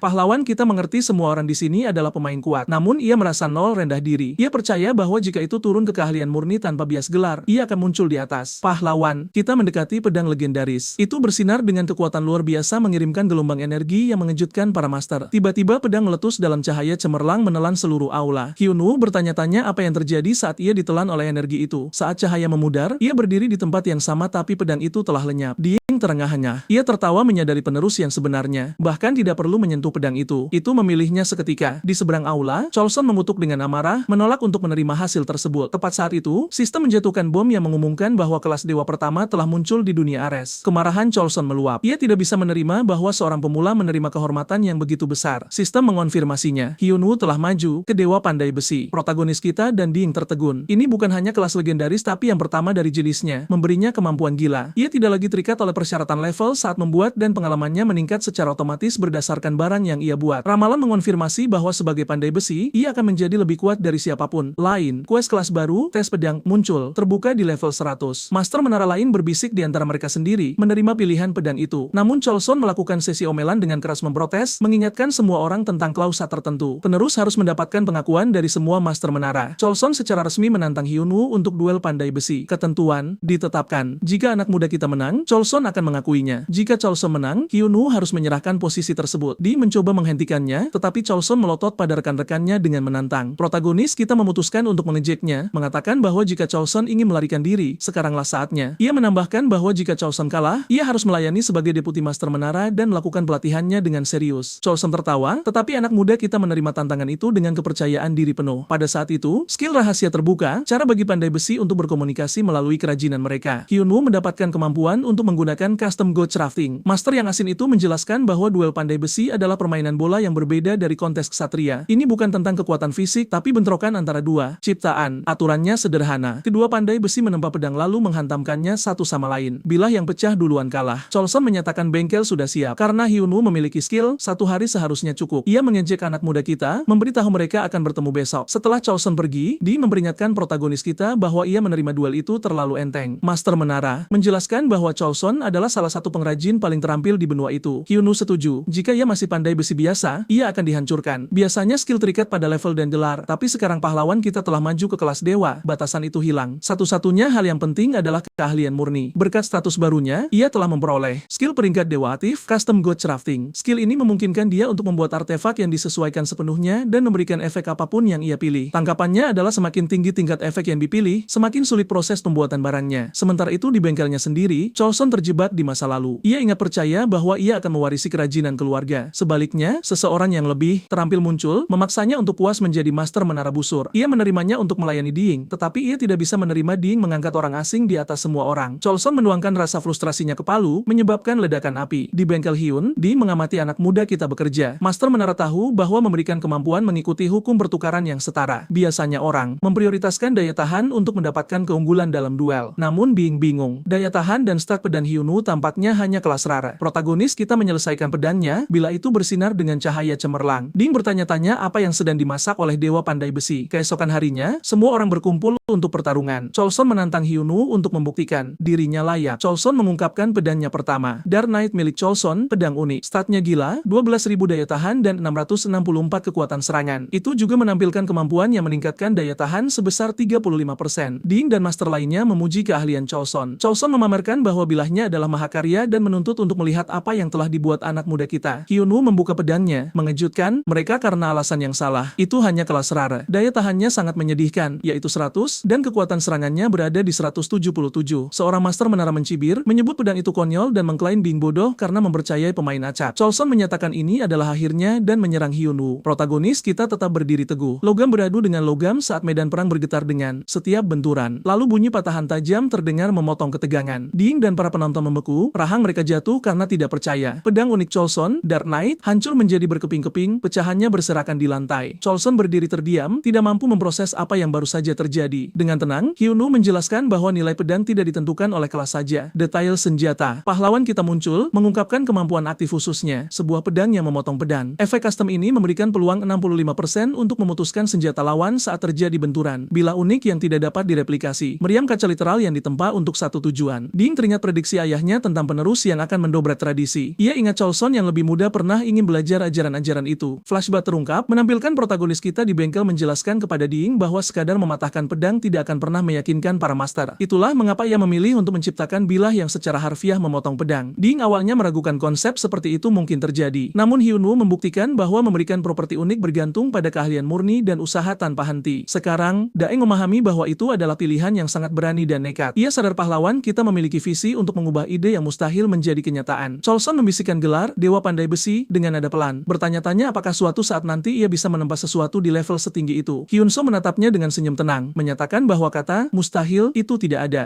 Coulson akhirnya menerima kekalahannya. Sang protagonis memberitahu sang master yang telah tumbang bahwa ia kini berdiri di hadapan Dewa Pandai Besi. Sebuah jendela sistem muncul, mengumumkan bahwa misi duel Pandai Besi telah selesai. Sang master menara menghadiahi Hyunsoo dengan bayaran yang sangat besar. Sebuah kotak berisi 500 koin emas. Tak hanya itu, mereka juga menyerahkan sebuah gulungan berisi resep busur legendaris, salah satu dari 10 harta karun menara. Coulson mengakui bahwa resep ini berada di luar jangkauannya dan percaya bahwa memberikannya kepada seseorang yang ditakdirkan untuk kejayaan adalah pilihan yang tepat. Daeng menyapa protagonis kita, menyatakan bahwa Dewa Pandai Besi akan mengantar zaman kemakmuran yang baru. Ia mendesaknya untuk membidik puncak tertinggi karena pertumbuhan seorang dewa dimulai dari sekarang. Adegan beralih ke dunia nyata. Hyunsoo merayakannya bersama Kim Ji-hoon. Teman kaya raya itu tak percaya ia sedang minum bir menggunakan uang Hyunsoo. Ia memberikan selamat atas pencapaian kelas rang dewa, menyebutnya sebagai sesuatu yang gila. Kim Ji-hoon mengakui bahwa ia hanya merekomendasikan gen tersebut agar bakat pahlawan kita tidak terbuang sia-sia. Namun, ia tak pernah membayangkan Hyunsoo akan menjadi sekuat ini. Ia menunjuk bahwa setelah semua yang dilalui sang protagonis, akhirnya ia melihat secercah cahaya di ujung terowongan. Ji-hoon bertanya apa sebenarnya yang berubah dengan kelas dewa. Teman kita tertawa, mengakui bahwa sejujurnya belum ada banyak perubahan yang terasa. Kekhawatiran terdekatnya adalah tagihan rumah sakit yang membayangi seperti bom waktu karena harus dibayar besok. Lebih parahnya lagi, biaya perawatan bertambah 10 juta won lagi. Ji-hoon membagikan kabar terbaru tentang obat baru ayahnya. Kabar buruknya, obat itu tidak ditanggung asuransi, yang berarti biayanya mencapai setidaknya 20 juta won. Ia mengingatkan Hyunsoo bahwa biaya perawatan lukanya sendiri juga tidak murah. Ji-hoon memberikan tamparan realita yang keras. Memiliki kelas dewa saja tidak akan bisa melunasi tagihan. Ada batasan fisik untuk jumlah barang yang bisa dibuat oleh pahlawan kita. Ia menjelaskan bahwa Hyunsoo perlu naik level dan membangun ketenaran yang masif. Ji-hoon memaparkan strateginya. Terhubunglah dengan pemain-pemain besar di Ares untuk mengamankan hadiah yang lebih besar dan item langka. Sang protagonis menanggapi saran itu dengan serius. Ji-hoon kemudian mengungkapkan bahwa ia punya rencana, mengklaim bahwa kakak besarnya di dalam game akan membantu. Teman kita tertawa, memintanya untuk tidak sampai dipecat dari pekerjaan aslinya. Ji-hoon menunjukkan berita terkini kepadanya. Internet sedang heboh oleh seorang pemain bernama Lord yang selalu berada di peringkat ke-21, akhirnya mencapai kelas legendaris. Bagian yang mengejutkan adalah Lord berhasil mengalahkan Raja Pedang Barat, NPC yang belum pernah dikalahkan oleh siapapun sebelumnya. Para pemain kehilangan akal sehat mereka. Sementara itu, sang protagonis merasakan tekanan hebat dari biaya rumah sakit yang mencapai 30 juta won per bulan. Ia sadar, bahkan dengan menggabungkan hadiah misi dan keuntungan lelang, uangnya masih kurang. Hyunsoo menolak membiarkan perawatan ayahnya dihentikan. Lalu tiba-tiba, ia menerima notifikasi. Salah satu pedangnya terjual seharga 533.010 koin emas. Pembelinya adalah Lord. Tanpa ragu, teman kita bergegas ke resepsionis rumah sakit dan melunasi semuanya. Dengan beban yang terangkat, Hyunsoo sadar ia tidak akan pernah bisa berhenti bermain Ares. Kembali ke dalam game, ia menerima pesan dari Lord. Sang ranker menjelaskan bahwa berkat pedang Hyunsoo, ia berhasil melewati ujian Raja Pedang Barat. Ia menambahkan bahwa siapapun yang mengerti nilainya akan menyebut harga itu sangat murah. Pesan itu mengungkapkan rahasia bahwa pedang pahlawan kita memotong senjata sang Raja Pedang, menciptakan celah yang membuat NPC itu terpana. Lord menawarkan peluang besar, mengungkapkan bahwa Raja Barat sedang menunggunya dan ingin ia menempa sebuah pedang. Sang protagonis terpana, menyadari ini adalah kesempatan untuk menyelesaikan semua masalahnya. Bertekad untuk tidak menyia-nyiakannya, ia memutuskan bahwa bertemu Barat adalah hal yang mutlak. Di tempat lain, seorang pria penuh gaya memasuki bengkel pandai besi tua di dunia nyata, berbisik bahwa janji mereka hanya tersisa 1 bulan lagi. Kembali ke Hyunsoo, ia berbicara dengan Kim Ji-hoon di telepon yang terkejut dengan gagasan, mendekati Raja Pedang Barat secara langsung. Ji-hoon tertawa, menunjukkan bahwa bahkan kelas rang dewa tidak memberikan akses tanpa batas. Biasanya, bertemu NPC level tinggi seperti Barat memerlukan setidaknya level 200 dan ketenaran yang tinggi. Namun, ia mengungkapkan sebuah celah. Ji-hoon menjelaskan turnamen bela diri Goyar, acara tahunan terbatas untuk level 50 hingga 60 yang diselenggarakan oleh Raja Barat untuk mencari bakat. Pemenangnya menerima hadiah langsung dari sang raja. Hyunwoo menyimpulkan bahwa jika ia ingin bertemu dengannya segera, inilah satu-satunya jalan. Mengingat nasihat Ding untuk menjelajahi dunia, protagonis kita menetapkan tujuan berikutnya. Penuh tekad, ia menuju wilayah kastil untuk memulai perjalanannya. Hyunwoo teringat peringatan Ding tentang wilayah kastil yang terletak di antara kerajaan Prain dan Goyard, sebuah medan perang brutal yang menahan gelombang undiat tanpa henti. Itu adalah tempat tercepat untuk naik level, dan pahlawan kita bertekad untuk menaklukkannya. Begitu tiba, Centurion Lander menyambutnya, bertanya apakah ia bagian dari bala bantuan, mencatat bahwa waktunya sangat tepat karena mereka sangat membutuhkan tenaga. Komandan menjelaskan bahwa serangan undiat meningkat dan berbagi sejarah wilayah tersebut. Di masa lalu, lonceng suci Ramas berdentang ke seluruh negeri, melemahkan monster, tetapi baru-baru ini hancur, membuat mereka rentan. Meskipun pertahanan diperkuat, musuh mengeksploitasi kelemahan tersebut dan mulai bergerak maju. Hyunwoo bertanya apakah lonceng itu bisa diperbaiki. Lin Jiao membeku, tiba-tiba menyadari siapa Hyunwoo sebenarnya. Ia bertanya, apakah ia datang dari Master Ding, dan teman kita mengonfirmasinya. Lin Jiao panik, bertanya-tanya mengapa ia tidak mengatakannya lebih awal, dan bergegas membawanya bertemu Kapten. Kapten Cole dari Ksatria Kastil bertanya apakah Ding mengirimnya secara pribadi. Lin Jiao membenarkan, menjelaskan bahwa Hyunwoo ingin memeriksa lonceng tersebut. Namun, Kapten Cole menolak ide itu, menyatakan bahwa Ding sudah menyatakan bahwa perbaikan itu mustahil. Banyak upaya dilakukan, termasuk oleh Master level 290, namun semua gagal. Sang Kapten menatap protagonis kita dan menuntut levelnya. Hyunwoo menjawab dengan jujur, level 13. Lin Jiao terpana, dan Kapten Cole menghela napas, menyebutnya sebagai beban, menyarankannya untuk tetap di garis belakang. Sang Kapten menjelaskan bahwa jika pasukan utama undiat berhasil menembus, maka permainan berakhir. Tiba-tiba, seorang tentara masuk dengan panik, melaporkan bahwa Ghoul sedang menyerang tembok timur, gerombolan masif monster level 41 yang menyerbu gerbang. Kapten menyatakan situasi kritis, memerintahkan Lander untuk mengikuti sambil memperingatkan Hyunwoo untuk tetap diam tentang lonceng. Pahlawan kita yakin bahwa jika ini mirip dengan perang orc, ia bisa menanganinya. Misi perang regional baru dimulai. Usir para Ghoul dan pertahankan gerbang. Gerombolan itu menyerbu tembok saat tentara bertarung dengan putus asa. Lander menjelaskan bahwa undiat sangat tahan lama, dan tanpa kekuatan suci, mengalahkan mereka butuh waktu lama. Ia terkejut ketika Hyunwoo menjatuhkan Ghoul seketika dengan satu anak panah ke kepala. Teman kita mengaktifkan skill anak panah terbang, dan proyektil itu menembus banyak musuh seperti truk. Para tentara bersorak, dan Lander menyatakan kemenangan mungkin diraih. Hyunwoo mulai berpikir situasinya bisa dikendalikan sampai sistem mengumumkan fase baru. Ancaman besar muncul, memicu misi untuk mengalahkan Ghoul pengepung raksasa. Kepanikan menyebar di antara tentara saat mereka berpikir untuk memanggil kapten, tetapi menyadari ia sibuk di gerbang utama. Tidak ada bala bantuan yang datang. Saat makhluk itu mendekat, Lander takut tembok akan runtuh. Hyunwoo melangkah maju, menyatakan ia akan menarik perhatiannya. Ia melompat dari tembok, mengabaikan teriakan tentara bahwa itu tindakan bunuh diri. Di bawah, ia menghadapi Ghoul raksasa itu secara langsung, dengan terampil menghindari serangannya dan memastikan fokus makhluk itu tertuju padanya. Pahlawan kita yakin bahwa mengalahkan monster ini akan mengamankan pertahanan mereka, jadi ia mulai memancingnya menjauh dari tembok. Namun, Ghoul itu menyerang dengan kecepatan yang mengejutkan, membuatnya lengah. Ia beralih ke busurnya, menembakkan anak panah terbang langsung ke kepalanya, tetapi tembakan itu memantul tanpa efek, memberikan 0 damage. Perbedaan levelnya sangat jauh. Ghoul itu membalas dengan serangan dahsyat, menjatuhkan HP-nya di bawah 10%. Peringatan sistem muncul, menyatakan bahwa jika HP-nya mencapai 0, ia akan dipaksa lockout. Teman kita menolak menerima kekalahan. Saat ia berjuang di tanah, realita menghantamnya bahwa gagal di sini berarti kehilangan segalanya. Peluang turnamen, perawatan ayahnya, kelangsungan hidupnya sendiri, dan masa depannya sebagai pandai besi. Mengetahui ini adalah satu-satunya kesempatan untuk mengubah hidupnya. Protagonis kita melampaui batas kemampuannya. Ia menembakkan anak panah lain, menyebabkan Ghoul itu meraung kesakitan, tetapi monster itu membalas dengan ledakan sonik yang memekakan telinga, menjatuhkan HP-nya di bawah 3%. Bahkan dalam kondisi ini, ia menyiapkan tembakan lain, tetapi tiba-tiba, kerat tali busurnya putus. Ghoul itu mengambil kesempatan, meluncurkan serangan terakhir, meninggalkan Hyunwoo tepat di 1 HP. Berdiri di ambang kematian, ia menolak untuk menyerah. Tekadnya memicu pesan sistem yang mengumumkan bahwa kondisi langka telah terpenuhi. Keinginannya selaras dengan Dewa Pandai Besi, membuka skill baru, Emergency God Crafting. Kondisinya ekstrim. Ia harus menempa senjata dalam waktu 20 detik, dan senjata itu hanya akan ada selama 30 detik sebelum menghilang. Menyadari ini adalah kesempatan terakhirnya, ia segera memulai. Hitung mundur. Dimulai saat ia mengumpulkan material dan menempa dengan kecepatan yang sulit dipercaya. Saat pengatur waktu mencapai 0, ia menyelesaikan pedang baru dan menyerang maju. Dengan teriakan keras, Hyunwoo mengaktifkan skill Scythe of Death, membekukan monster itu sesaat sebelum memberikan serangan yang sempurna. Bila pedang menembus Ghoul raksasa itu, menghancurkannya seketika. Makhluk itu tumbang, dan pahlawan kita jatuh karena kelelahan. Pesan sistem menyatakan bos telah dieliminasi, memberikan pengalaman masif, meningkatkan levelnya menjadi 38. Hyunwoo menghela napas lega, tahu ia memenuhi syarat untuk turnamen. Benar-benar kelelahan, ia kehilangan kesadaran saat Lander dan para tentara bergegas ke sisinya. Kemudian, ia terbangun dengan perban dan terbaring di tempat tidur, dikelilingi tentara yang meneriakkan namanya, menyebut menyebutnya pahlawan sejati. Seseorang melangkah maju, berterima kasih karena telah menyelamatkan semua orang. Kapten Cole mendekat, mengungkapkan rasa terima kasih dan bertanya bagaimana ia bisa menang. Hyunwoo memberikan jawaban samar, tahu kebenarannya akan terdengar tidak masuk akal. Kapten Cole bersikeras ia tidak boleh meremehkan pencapaiannya, menyatakan dengan jelas bahwa Hyunwoo lah yang menggendong tim. Secara internal, protagonis kita tahu persis apa yang terjadi. Ia sadar bahwa Goul, sebagai entitas spiritual, lemah terhadap kekuatan suci. Ini mengingatkannya pada pedang 4 simbol, bila yang dikenal untuk memusnahkan kejahatan. Berdasarkan ajaran ayahnya, ia menciptakannya kembali di tempat menggunakan skill dewa miliknya. Kapten Cole bersikeras memberikan hadiah, menyerahkan kantong berisi 2.000 koin emas. Melihat ini, teman kita benar-benar bahagia, sadar itu setara dengan sekitar 20 juta won, bayaran yang sangat besar. Cole mengakui ia salah menilai Hyunwoo pada awalnya, mengira ia hanyalah pemain pemula, dan meminta maaf. Protagonis kita meyakinkannya tidak masalah. Pada saat itu, afinitas mereka mencapai maksimum. Kemudian, Kapten Cole mengajukan permintaan resmi, meminta Hyunwoo untuk memperbaiki lonceng ramas. Sang kapten merasakan kekuatan suci pada pedang yang digunakan Hyunwoo dan percaya pemulihan itu mungkin dilakukan. Hyunwoo dengan sopan meminta maaf, menghargai kepercayaan itu, namun menjelaskan bahwa ia harus menuju kerajaan Goyard untuk turnamen. Kapten Cole tersenyum dan memberikan umpan yang tak bisa ditolak, mengungkapkan bahwa sang penguasa memiliki sepotong logam legendaris, dan jika lonceng itu dipulihkan, logam itu akan menjadi miliknya. Minat protagonis kita langsung melonjak. Kapten Cole membawanya ke artefak, menunjukkan tumpukan pecahan emas. Hyunwoo terpana, sadar lonceng itu bukan sekadar rusak tetapi hancur menjadi debu. Sang kapten bertanya apakah ia bisa menciptakannya kembali. Hyunwoo mengakui kondisinya lebih buruk dari yang diperkirakan, namun bersikeras pasti ada solusinya. Tiba-tiba, seorang gadis menginterupsi percakapan, menyatakan lonceng itu tidak bisa dipulihkan, menambahkan bahwa bahkan pada level 290, ia gagal memperbaikinya. Ia mengunci tatapan pada teman kita dan menyebutnya sebagai penipu. Cerita berputar kembali ke sebelum kekacauan saat seorang gadis bernama Nell, yang juga dikenal sebagai pemimpin tim Kim, menjatuhkan berita mengejutkan ke Guild Golden Shield, mengumumkan pengunduran dirinya. Flame, sang ketua guild, terpana, bertanya mengapa ia pergi begitu tiba-tiba dan apakah ia peduli dengan semua yang mereka bangun bersama. Nell merespons bahwa ia sudah benar-benar kelelahan. Flame mencoba menghentikannya, bersikeras bahwa jika ia merekrut pandai besi Hyunwoo, segalanya akan membaik. Nell membalas dengan tajam, mengatakan obsesinya adalah masalahnya, mempertanyakan bagaimana mereka bisa membenarkan menawarkan 500 juta won kepada pemain acak dalam setahun. Flame berpendapat bahwa Hyunwoo menjual pedang pertama buatannya seharga 50 juta won, mengklaim rekrutnya akan melesatkan peringkat mereka. Nell melawan dengan menyebutkan kegagalan masa lalu mereka, mengingatkannya pada freelancer yang pergi, orang yang kabur dengan deposit, dan satu lagi yang menghilang setelah memenangkan lotre. Ia memperingatkannya untuk tidak menghalangi jalannya. Flame, dengan enggan mengalah, memberitahunya bahwa pintu selalu terbuka jika ia kembali. Narasi beralih kembali ke masa kini di Chasel, di mana Nell tiba dan mendapati desa tersebut hancur lebur. Terkejut betapa cepat kehancuran menyebar, ia merenung bahwa Chasel istimewa baginya, bahwa penduduk desa bukan hanya NPC, melainkan orang nyata. Ia percaya bahwa jika lonceng ramas bisa dipulihkan, tragedi itu bisa berakhir, dan memutuskan untuk memeriksa artefak tersebut sekali lagi. Saat memasuki ruang lonceng, ia terkejut mendapati Hyunwoo sudah ada di sana dan langsung menuduhnya sebagai penipu. Pahlawan kita bingung, bertanya siapa dia sampai berani menghakiminya. Nell menyatakan ia adalah pandai besi dengan peringkat jauh lebih tinggi. Kapten Cole masuk, menyuruh mereka tenang, memperkenalkan Nell sebagai ahli yang ia sebutkan sebelumnya, dan Hyunwoo sebagai pahlawan yang mengalahkan para Goul. Ia dengan bangga menambahkan bahwa teman kita mengajukan diri untuk memperbaiki lonceng tersebut. Nell mencibir secara internal, meragukan seorang pemburu monster level 38 bisa memperbaiki artefak suci yang bahkan tidak bisa dilakukan para profesional. Ia menuduhnya mengeksploitasi keputusasaan Chasel demi keuntungan. Hyunwoo mengabaikannya dan fokus pada pecahan saat sistem memberikan notifikasi yang mengonfirmasi lonceng ramas masih mengandung kekuatan suci, tetapi sudah benar-benar hancur, membuat perbaikan normal mustahil dilakukan. Pahlawan kita menyimpulkan restorasi konvensional tidak mungkin dilakukan, lalu tiba-tiba mengambil palu dan menghantam salah satu pecahannya. Nell menjerit, memohon padanya untuk berhenti, tetapi Hyunwoo tetap tenang, menyatakan pemulihan bisa dilakukan. Pandai besi level tinggi itu menjadi marah, bertanya apakah ia bahkan mengerti apa arti tidak bisa diperbaiki. Tepat saat itu, seorang tentara masuk dengan terburu-buru, melaporkan bahwa Undead sedang mengerumuni dalam jumlah yang luar biasa. Semua orang membeku saat jendela sistem muncul. Awalnya, protagonis kita mengasumsikan itu adalah misi, tetapi dengan cepat menyadari itu adalah notifikasi pembaruan. Pesan tersebut mengumumkan pembaruan wilayah kastil telah dimulai, dan setelah selesai, area tersebut akan secara permanen berubah menjadi tanah Undead. Nell jatuh dalam keputusasaan, percaya bahwa itu adalah akhir, tetapi teman kita mengatakan sebaliknya. Ia menyatakan bahwa jika mereka bisa merekonstruksi lonceng sebelum pembaruan selesai, mereka bisa menghentikan transformasi tersebut. Nell bersikeras itu mustahil, tetapi protagonis kita berdiri teguh. Ia menantangnya, bertanya apakah bukankah dia yang ingin melindungi Castle lebih dari siapapun. Nel mengakui ia benar, tetapi tidak punya ide bagaimana mencapainya. Pahlawan kita menyuruhnya mengikutinya saat ia mengumpulkan sisa-sisa lonceng ramas yang hancur ke dalam inventarisnya, menyatakan dengan penuh keyakinan bahwa mereka akan melindungi Castle bersama-sama. Kapten Cole memberitahu Hyunwoo bahwa ia mengandalkannya, berjanji untuk menahan garis depan selama mungkin. Adegan beralih ke bengkel pandai besi, di mana Nel menanyakan rencananya, dan protagonis kita menjelaskan teorinya. Saat ia menghancurkan pecahan tersebut, kekuatan suci tetap ada, membuktikan energi tersebut ada di dalam material itu sendiri. Ia berencana melelehkan semuanya dan menempa lonceng yang sepenuhnya baru, percaya kekuatan suci akan kembali bahkan lebih kuat. Nel mengakui ia belum pernah melihat metode seperti itu, dan Hyunwoo menjelaskan bahwa perbaikan bukan hanya tentang keterampilan, tetapi memahami hati dari objek tersebut. Saat peleburan dimulai, Nel terkejut, bertanya-tanya apakah ia benar-benar berniat melakukan semua pekerjaan itu secara manual. Teman kita menoleh padanya, bertanya mengapa ia berdiri diam, mengakui ia tidak bisa melakukan ini sendirian. Sementara itu, di dunia nyata, di kantor pengembang, seorang pengembang memantau hitung mundur pembaruan wilayah Castle dengan kurang dari 1 jam tersisa. Tessa, pengembang senior, menonton dengan intens sementara rekan kerjanya mengejek gagasan bahwa satu orang bisa mengubah hasil akhirnya. Yang lain menunjukkan bahwa Nel, pemain kelas atas, sedang membantunya. Saat terakhir mendekat, pertempuran semakin intens. Kapten Cole berteriak agar anak buahnya menahan garis depan saat tentara yang kelelahan jatuh satu persatu. Monster raksasa menembus pertahanan, tetapi Cole mencegat dan membunuhnya sebelum bergegas ke rekan-rekannya yang terluka, mendesak mereka untuk bertahan hidup. Di tengah kekacauan, retakan terbentuk di pedangnya, dan keputusasaan merayap saat monster lain menerjangnya. Tepat saat kekalahan tanpa pasti, dentuman kuat bergema di seluruh medan perang, membekukan undia di tempat saat mereka memegangi kepala mereka sambil menjerit sebelum meledak menjadi api. Suara lonceng tersebar ke seluruh wilayah, dan Kapten Cole berteriak dengan penuh kemenangan bahwa lonceng ramas telah dipulihkan. Kembali ke kantor pengembang, seorang karyawan menyemburkan minumannya karena kaget saat layar menampilkan hasilnya. Tesuk mengungkapkan bahwa teman kita tidak tidur sejak hitung mundur pembaruan dimulai seminggu yang lalu. Kilas balik mengungkapkan kegilaan dimulai 5 hari sebelumnya ketika Hyunwoo bergegas ke bengkel pandai besi di kastil. Mengumpulkan warga, protagonis kita memberitahu semua orang bahwa mereka harus melelehkan semuanya untuk mengeluarkan kekuatan ilahi. Sementara Hyunwoo merancang skema, ia menugaskan Nel untuk menenangkan massa, mengorganisir tenaga kerja, dan memasok kebutuhan medan perang. Setelah itu, pahlawan kita mengaktifkan skill custom ghost crafting, berencana untuk memperkuat kekuatan lonceng melawan kejahatan sambil menambahkan atribut khusus yang dirancang untuk memusnahkan undead. Ia memerintahkan pekerja untuk menaikkan suhu tungku lebih tinggi dan didorong oleh keinginan bersama mereka untuk melindungi kastil. Setiap penduduk desa melangkah maju. Hyunwoo mengingatkan mereka untuk menghilangkan setiap kotoran saat para pekerja menuangkan darah, keringat, dan air mata mereka ke dalam proses tersebut. Hari-hari mulai kabur dari hari keempat sampai jam-jam terakhir. Segalanya menjadi kabur saat Nel berdiri berjaga dengan kelelahan sampai ia akhirnya tumbang. Ia tersentak bangun karena terkejut menyadari berapa lama ia telah pingsan, dan ketika ia melihat lonceng yang telah selesai, ia terpana bahwa Hyunwoo telah bekerja tanpa henti selama berhari-hari. Jendela sistem muncul menunjukkan gelar muridnya bersinar saat menyaksikan karya seorang master pandai besi yang meningkatkan efisiensinya sebesar 22%. Nel menatap dengan takjub bertanya-tanya apakah pemuda ini benar-benar seorang master. Hyunwoo menyadari ia sudah bangun dan bercanda bahwa ia tidur seperti bayi meskipun ada semua kebisingan. Nel protes bersikeras ia tidak tidur lama. Sementara protagonis kita meyakinkan dirinya bahwa mereka hampir selesai. Tiba-tiba, Nel bertanya langsung apakah ia pandai besi. Hyunwoo dan teman kita membenarkannya sambil meletakkan tangannya di atas lonceng yang baru ditempa. Artefak itu memancarkan kekuatan yang sangat besar saat tanda khusus miliknya muncul, dan Nel menatapnya dengan kekaguman, menyatakan bahwa indah tidak cukup untuk menggambarkannya, menyebutnya sebagai mahakarya sejati. Pesan sistem mengumumkan bahwa ini adalah kreasi khusus kedua Hyunwoo yang membanggakan daya tahan tak terbatas yang unik. Artefak yang dulunya dianggap mustahil untuk diperbaiki. Nel bertanya-tanya apakah sejarahnya sendiri yang memicu kekuatannya, mengakui ia belum pernah melihat yang seperti ini. Tiba-tiba, ia meraih tangan Hyunwoo, memohon agar ia tetap bersamanya. Bergerak maju dengan bingung, Hyunwoo bertanya apakah ini pengakuan cinta, menyebabkan Nel memerah sebelum mengklarifikasi. Maksudnya adalah secara profesional. Adegan kembali ke medan perang saat pahlawan kita memukul lonceng yang baru ditempa. Gelombang energi suci meletus keluar, seketika membakar undead saat mereka menjerit dan menghilang dari keberadaan. Para tentara terengah-engah menyaksikan keajaiban tersebut saat pesan sistem mengonfirmasi. Hyunwoo telah menciptakan lonceng baru dan menghilangkan ancaman undead. Dengan sukses, menghentikan pembaruan dan menciptakan alur cerita baru. Teman kita berteriak dengan penuh kemenangan menyatakan bahwa mereka berhasil. Berterima kasih kepada surga karena berhasil tepat waktu sebelum tumbang karena kelelahan saat adrenalin memudar. Nel bergegas ke sisinya bertanya dengan panik apakah ia baik-baik saja. Sementara pesan sistem lain mengonfirmasi misi perbaikan lonceng remus selesai dan notifikasi baru muncul, menyatakan bahwa hadiahnya telah berubah karena pencapaian yang belum pernah terjadi sebelumnya ini. Sementara itu, komunitas pemain Ares meledak dengan kegembiraan saat seseorang memposting alasan mengapa pembaruan wilayah kastil gagal, berbagi gambar sebelum dan sesudah menara. Para pemain dengan cepat mengenali Hyunwoo sebagai pencipta pedang khusus pertamanya dan terpana bahwa ia memperbaiki lonceng remus. Ribuan mulai mengikuti bengkelnya seketika saat Hyunwoo terbangun di tempat tidur dengan banjir notifikasi. Memeriksa Bisa antar mukanya, ia melihat jumlah pengikut bengkelnya telah meroket hingga lebih dari 111.000,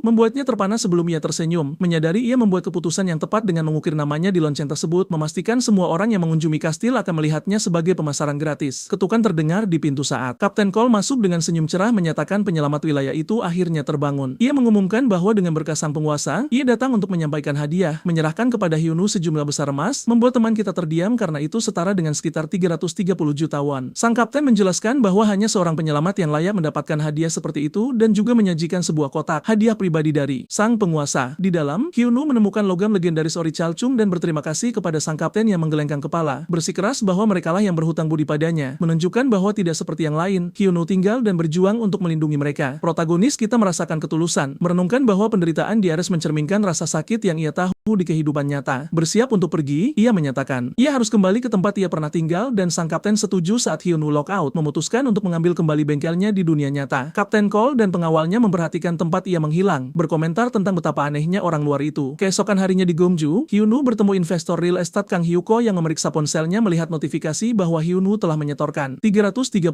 juta won. Kang menoleh padanya dengan tidak percaya, mengungkapkan kekaguman bahwa ia benar-benar berhasil saat cerita berputar kembali ke setahun sebelumnya ketika Hyunu bertemu Kang meninjau dokumen properti. Kang menghitung kerusakan sebesar 330 juta won, menyebutkan tentang kebakaran tersebut dan meyakinkannya bahwa asuransi seharusnya menutupi biaya rumah sakit sambil mendorongnya untuk tetap kuat. Saat Kang bersiap untuk pergi, Hyunu bertanya apakah ia bisa membeli kembali bengkel tersebut, membuatnya lengah sebelum mengulangi permintaannya, menjelaskan bahwa jika ia mengumpulkan uangnya, ia ingin kesempatan untuk mendapatkannya kembali. Kang memperingatkan bahwa membeli properti yang terbakar adalah pemborosan uang, menyarankan akan lebih bijaksana untuk membeli tempat baru. Tapi Hyunu bersikeras menyatakan bengkel itu menyimpan kenangan ayahnya. Tersentuh oleh ini, Kang memberinya masa tenggang 1 tahun, memperingatkan bahwa setelah itu properti tersebut akan jatuh ke tangan pembeli pertama dengan uang tunai. Hyunu berterima kasih dan Kang mengatakan ia akan menunggu teleponnya. Kembali ke masa kini, Kang menatap setoran tersebut, mengakui ia tidak pernah benar-benar percaya itu akan terjadi. Berpikir anak itu meminta keajaiban.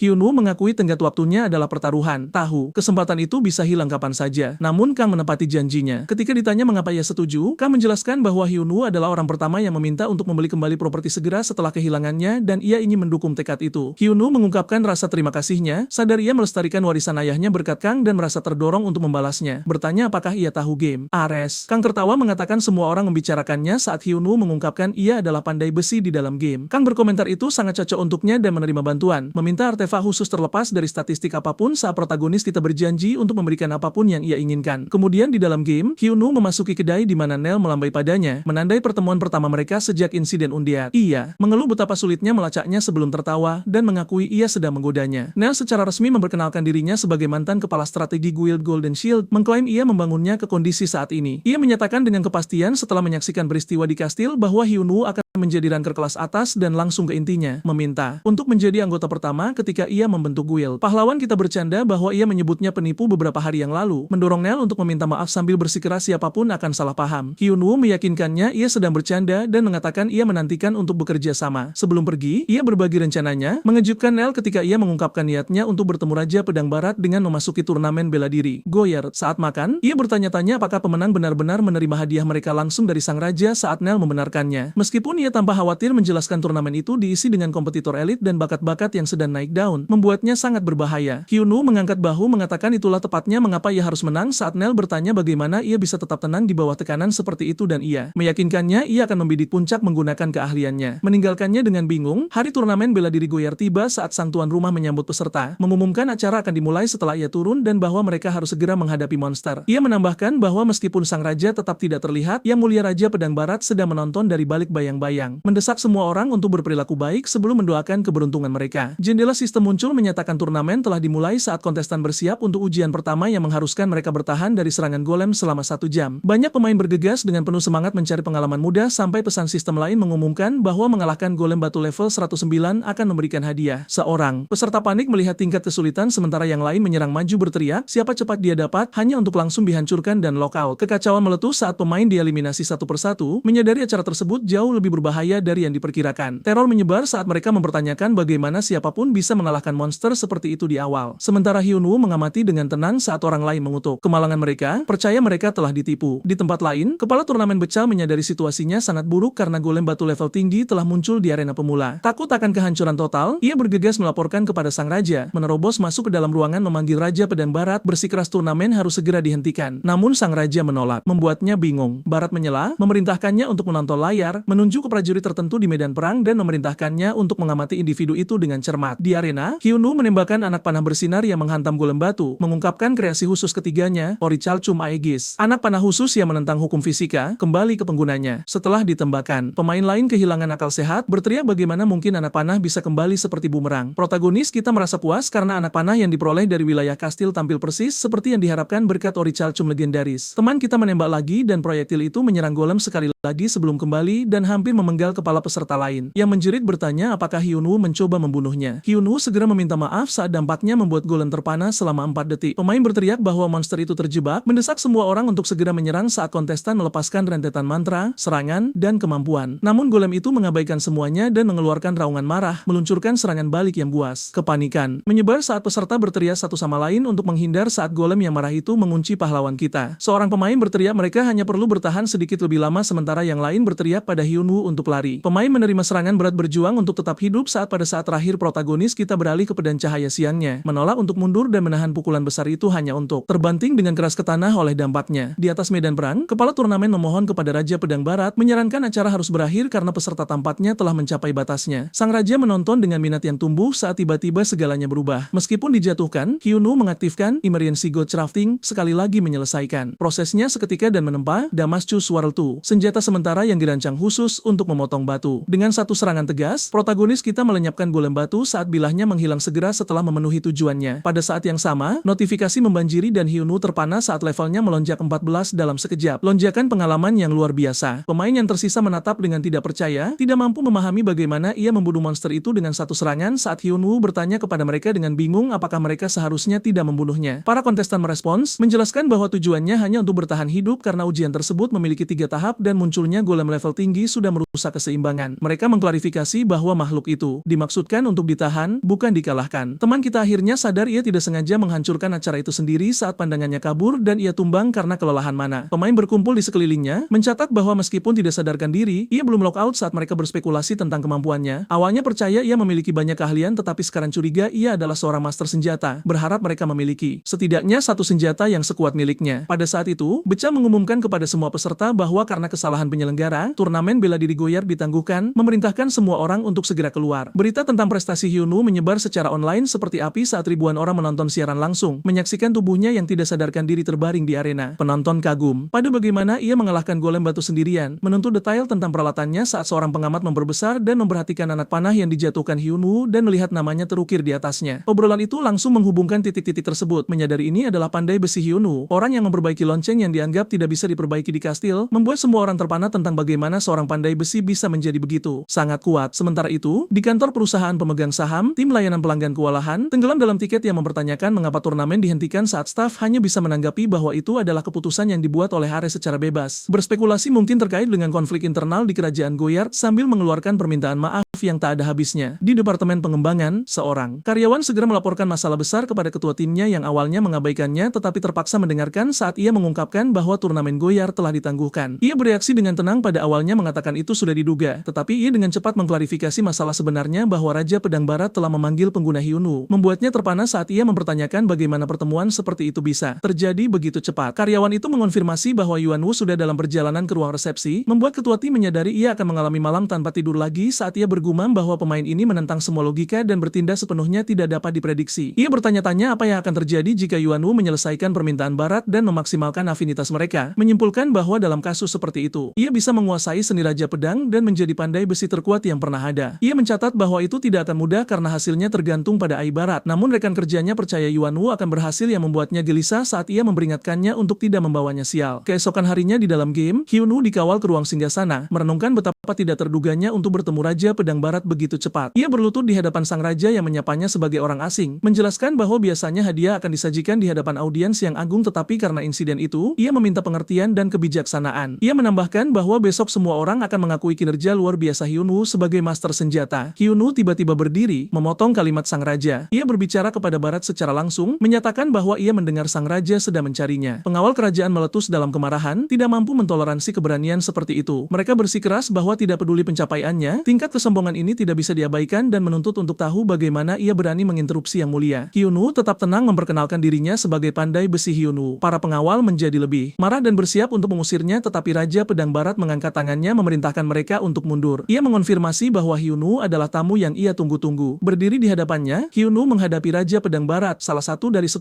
legenda Ares. Sang raja berkomentar bahwa ia terlambat dan Hyunwoo menjawab bahwa perjalanan ke sini tidak kurang dari neraka. Barat bertanya apakah ia mengerti mengapa ia dipanggil dan Hyunwoo menebak itu untuk menempa pedang. Sang raja mengonfirmasi ini dan mengungkapkan bahwa bahkan pandai besi terbaik kerajaan termasuk Master Menara Ding telah gagal dalam tugas tersebut. Karena itu, ia mempertanyakan mengapa Hyunwoo harus dipercaya. Di bawah tekanan yang luar biasa, Hyunwoo menjawab bahwa ia hanya memiliki satu hal untuk ditawarkan. Ia telah datang sejauh ini hanya mengandalkan keterampilannya sendiri. Barat meledak dalam tawa, jelas terkesan oleh keberanian pemuda itu. Memutuskan untuk menaruh kepercayaannya pada keyakinan itu, ia memerintahkan anak buahnya untuk membawa material. Peti bercahaya diletakkan di hadapan Hyunwoo dan di dalamnya terdapat sepotong besi dingin yang sudah berusia 100 tahun. Biji langka ini telah menyerap hawa dingin ekstrim dari waktu ke waktu, memberikannya ketahanan terhadap api dan properti es. Yang unik, Hyunwoo menatapnya, menyadari nilainya seketika. Raja Pedang Barat kemudian memaparkan kondisinya. Ia ingin pedang dengan kelas epik atau lebih tinggi yang memancarkan es. Jika Hyunwoo berhasil dan memuaskannya, ia akan mengabulkan permintaan apapun. Namun, jika ia gagal, ia akan dilarang secara permanen dari kerajaan Goyard. Jendela misi muncul di hadapan Hyunwoo menguraikan komisi sang raja. Persyaratannya sederhana, namun berat. Dapatkan pengakuan sang raja. Hadiahnya luar biasa tetapi hukumannya sama parahnya. Pemusiran segera. Tanpa ragu, Hyunwoo menerima misi tersebut meyakinkan sang raja ia tidak akan mengecewakannya. Kemudian, di dalam bengkel pandai besi, Hyunwoo merasakan tatapan tajam di punggungnya. Berbalik, ia melihat seorang gadis. Memperhatikannya dengan saksama. Dia adalah Bella, wakil kapten Satria Kerajaan Goyard, level 301. Meskipun ia mengerti ia adalah orang luar, pengamatannya yang konstan membuatnya gelisah meskipun ia tahu kecurigaan mereka dapat dibenarkan. Bella menyuruhnya bertindak seolah-olah dia tidak ada di sana dengan senyum yang sedikit sarkastik. Hyunwoo bertanya apakah ketidaknyamanannya begitu jelas dan dia secara belak-belakan mengonfirmasi bahwa memang benar. Secara internal, Bella bertanya-tanya apa yang dipikirkan pemuda ini. Ia tahu bahwa Yang Mulia telah menaruh harapan terakhirnya pada orang luar ini dan ia bertekad bahwa kegagalan bukanlah pilihan. Tekanan mulai membebani Hyunwoo. Tiba-tiba, bel pintu berbunyi di dalam antarmukagamenya. Bingung pada awalnya, ia menyadari itu adalah notifikasi dari dunia nyata. Ia lock out dan membuka pintu apartemennya, terkejut melihat pemilik rumahnya berdiri di sana. Ia menjelaskan bahwa ia telah memutuskan untuk menjual rumah itu karena suaminya kehilangan pekerjaannya dan mereka perlu melikuidasi aset dengan cepat. Ia meminta maaf berulang kali tetapi Hyunwoo meyakinkannya tidak perlu. Ia bertanya berapa banyak waktu yang ia miliki dan ia memberitahunya ia harus pindah keluar dalam 2 minggu. Meskipun ia merasa bersalah, Hyunwoo dengan tenang mengatakan ia telah tinggal di sana dengan baik. Setelah dia pergi, ia mengulangi tenggat waktu itu pada dirinya sendiri. 2 minggu, beban itu menghancurkannya. Meskipun ia telah memperoleh jumlah yang layak di Ares, pengeluarannya luar biasa. Tagihan rumah sakit ayahnya mencapai jutaan dan membeli kembali bengkelnya yang terbakar saja menghabiskan biaya 330 juta. Selain itu, ia bahkan belum memulai perawatan luka bakarnya sendiri. Merasa benar-benar terpojok, Hyunwoo bertanya-tanya kemana ia harus pergi. Tepat saat itu, teleponnya berdering. Itu adalah Nel yang dengan penuh semangat mengatakan ia telah menemukan ide cemerlang mengenai misi tersebut. Hyunwoo memintanya untuk menelepon kembali nanti, mengakui pikirannya berantakan. Merasakan sesuatu yang salah, Nel mendesaknya untuk mengatakan yang sebenarnya. Hyunwoo mengakui bahwa meskipun misinya sangat besar, ia akan kehilangan rumahnya dalam 2 minggu. Kesal, Nel mengingatkannya betapa pentingnya misinya. Ia menjelaskan bahwa internet saat ini sedang memperdebatkan apakah juara turnamen Goyard dan pandai besi Hyunwoo adalah orang yang sama. Ia menyarankannya untuk tetap tenang untuk saat ini, mengatakan bahwa ketika ia akhirnya mengungkapkan kebenaran, itu akan menciptakan sensasi besar. Ia menekankan bahwa ia telah menerima komisi dari Raja Pedang Barat, salah satu NPC paling kuat di dalam game. Ia mendesaknya untuk membayangkan momen Barat meluncurkan pedang baru yang diukir dengan nama Hyunwoo, mengatakan itu akan menjadi titik di mana nilainya meroket. Itulah sebabnya ia menaruh kepercayaannya padanya. Hyunwoo berterima kasih padanya, mengakui ia telah membantunya mendapatkan kembali fokusnya dan berjanji untuk memberikan segalanya. Ia kembali ke dalam game dan mendapati Bella dengan marah meneriakinya. Ia menuntut untuk tahu mengapa ia butuh waktu lama. Bingung, Hyunwoo bertanya apa yang terjadi. Bella menyampaikan berita mengejutkan. Raja Pedang Barat terjebak di dalam sarang naga. Terpana, Hyunwoo bertanya di mana tepatnya sang raja terjebak. Bella menatapnya dengan tidak percaya, bertanya-tanya bagaimana ia bisa bertindak terkejut ketika ia bahkan tidak tahu lokasinya. Hyunwoo mengangkat bahu mengatakan ia hanya mencoba membaca situasi. Bella menyuruhnya berhenti bercanda karena waktu hampir habis. Ia menjelaskan bahwa sarang api adalah istilah umum untuk wilayah yang dipenuhi monster tipe api. Di dalamnya terletak penjara bawah tanah Ifrit, tempat mematikan dari mana tidak ada seorang pun kecuali sang raja yang pernah kembali hidup. Hyunwoo berjuang untuk mengerti mengapa sang raja memasuki penjara bawah tanah yang sudah ia bersihkan apalagi tanpa senjata yang tepat. Bella mengungkapkan kebenaran. Target balas dendam yang mulia ada di dalam. Kata balas dendam membuat Hyunwoo lengah karena ia tidak mengharapkan motif seberat itu dari sang raja. Adegan beralih ke sarang api tempat Raja Pedang Barat berdiri terluka di depan gerbang penjara bawah tanah. Ia tahu bahwa di baliknya terdapat pertempuran yang sebenarnya. Bahkan ia menyadari pedangnya saat ini tidak cukup untuk apa yang menunggunya. Meskipun ia lega anak buahnya melarikan diri dengan selamat, ia tahu bala bantuan tidak akan tiba setidaknya selama 3 hari. Senyum pahit melintasi wajahnya saat ia bertanya-tanya apakah ia seharusnya menunggu orang asing itu menyelesaikan pedang tersebut. Ingatan yang menyakitkan muncul kembali. Ia memikirkan putranya, Ban, berharap ia masih hidup, menyadari anak itu akan berusia sama dengan Hyunwoo. Ingatan itu membawanya kembali ke saat putranya meninggal di pelukannya. Ban yang berdarah di lantai penjara memanggil ayahnya. Barat menuntut untuk tahu mengapa ia datang ke tempat berbahaya seperti itu tanpa memberitahunya. Ban menjelaskan bahwa ia percaya menaklukkan penjara bawah tanah akan membuatnya menjadi putra yang bisa dibanggakan ayahnya. Ia terlambat menyadari bahwa ia terlalu lemah. Barat memohon padanya untuk tidak meminta maaf dan mendesaknya untuk bertahan, tetapi Ban dengan lembut mengatakan ia menyesal 1 kali lagi sebelum mengembuskan napas terakhirnya. Ingatan itu memudar meninggalkan sang raja memegang tubuh putranya yang tak bernyawa dalam keputusasaan. Kembali ke masa kini, Raja Pedang Barat membuat keputusannya. Meskipun menunggu akan lebih aman, ia tidak bisa membiarkan Ifrit melarikan diri. Ia telah menunggu bertahun-tahun untuk momen ini dan bertekad untuk menyelesaikannya. Dengan langkah mantap, ia bergerak menuju gerbang penjara bawah tanah yang menyala. Sementara itu, di bengkel, Bella menjelaskan situasinya lebih lanjut. Sejak kematian sang pangeran, sang raja telah mencoba setiap metode yang mungkin untuk memburu monster itu, tetapi tetap saja sulit dipahami. Ia menambahkan bahwa ini mungkin kesempatan terakhirnya. Bella mengakui dengan jujur bahwa mempercayai orang asing seperti Hyunwoo sulit baginya. Bella mengakui bahwa jika Yang Mulia telah menaruh kepercayaannya pada Hyunwoo, maka pasti ada alasannya. Sebagai ksatria kerajaan Goyard, ia menundukkan kepalanya dalam-dalam dan memohon padanya untuk menyelamatkan sang raja. Pada saat itu, misi darurat baru muncul di hadapannya, berjudul Pedang yang Bisa Menyelamatkan Raja. Tujuannya jelas, terima permintaan Bella. Hadiahnya menjanjikan peningkatan kepercayaan, tetapi hukumannya mutlak, kematian Raja Pedang Barat. Misi itu tidak meninggalkan ruang untuk keraguan. Ia harus menempa bilah yang mampu menyelamatkannya. Hyunwoo merenungkan masa lalu sang raja yang tragis, mengingat bagaimana ia sendiri hampir kehilangan segalanya dalam kobaran api hidupnya sendiri. Ia bertanya-tanya apakah ia bisa menanggung kehilangan seperti itu. Dengan tekad yang kuat, ia memberitahu Bella bahwa ia berkomitmen penuh untuk membuat pedang ini. Tanpa membuang waktu, Hyunwoo mulai menempa. Palunya menghantam logam berulang kali sebelum ia mendinginkannya di air. Ia teringat sifat material tersebut. Jika panasnya bisa melelehkan bahkan senjata kelas unik seperti mentega, maka ia harus menciptakan sesuatu yang melampaui level itu. Ia memutuskan untuk fokus pada peningkatan properti khusus dari besi dingin berusia 100 tahun dengan tujuan untuk memperkuat kualitasnya yang tak tertandingi. Saat ia bekerja, notifikasi sistem muncul yang menyatakan pemahamannya tentang biji telah mendalam. Pesan lain mengikuti, mengumumkan bahwa semangat pandai besi telah diaktifkan. Itu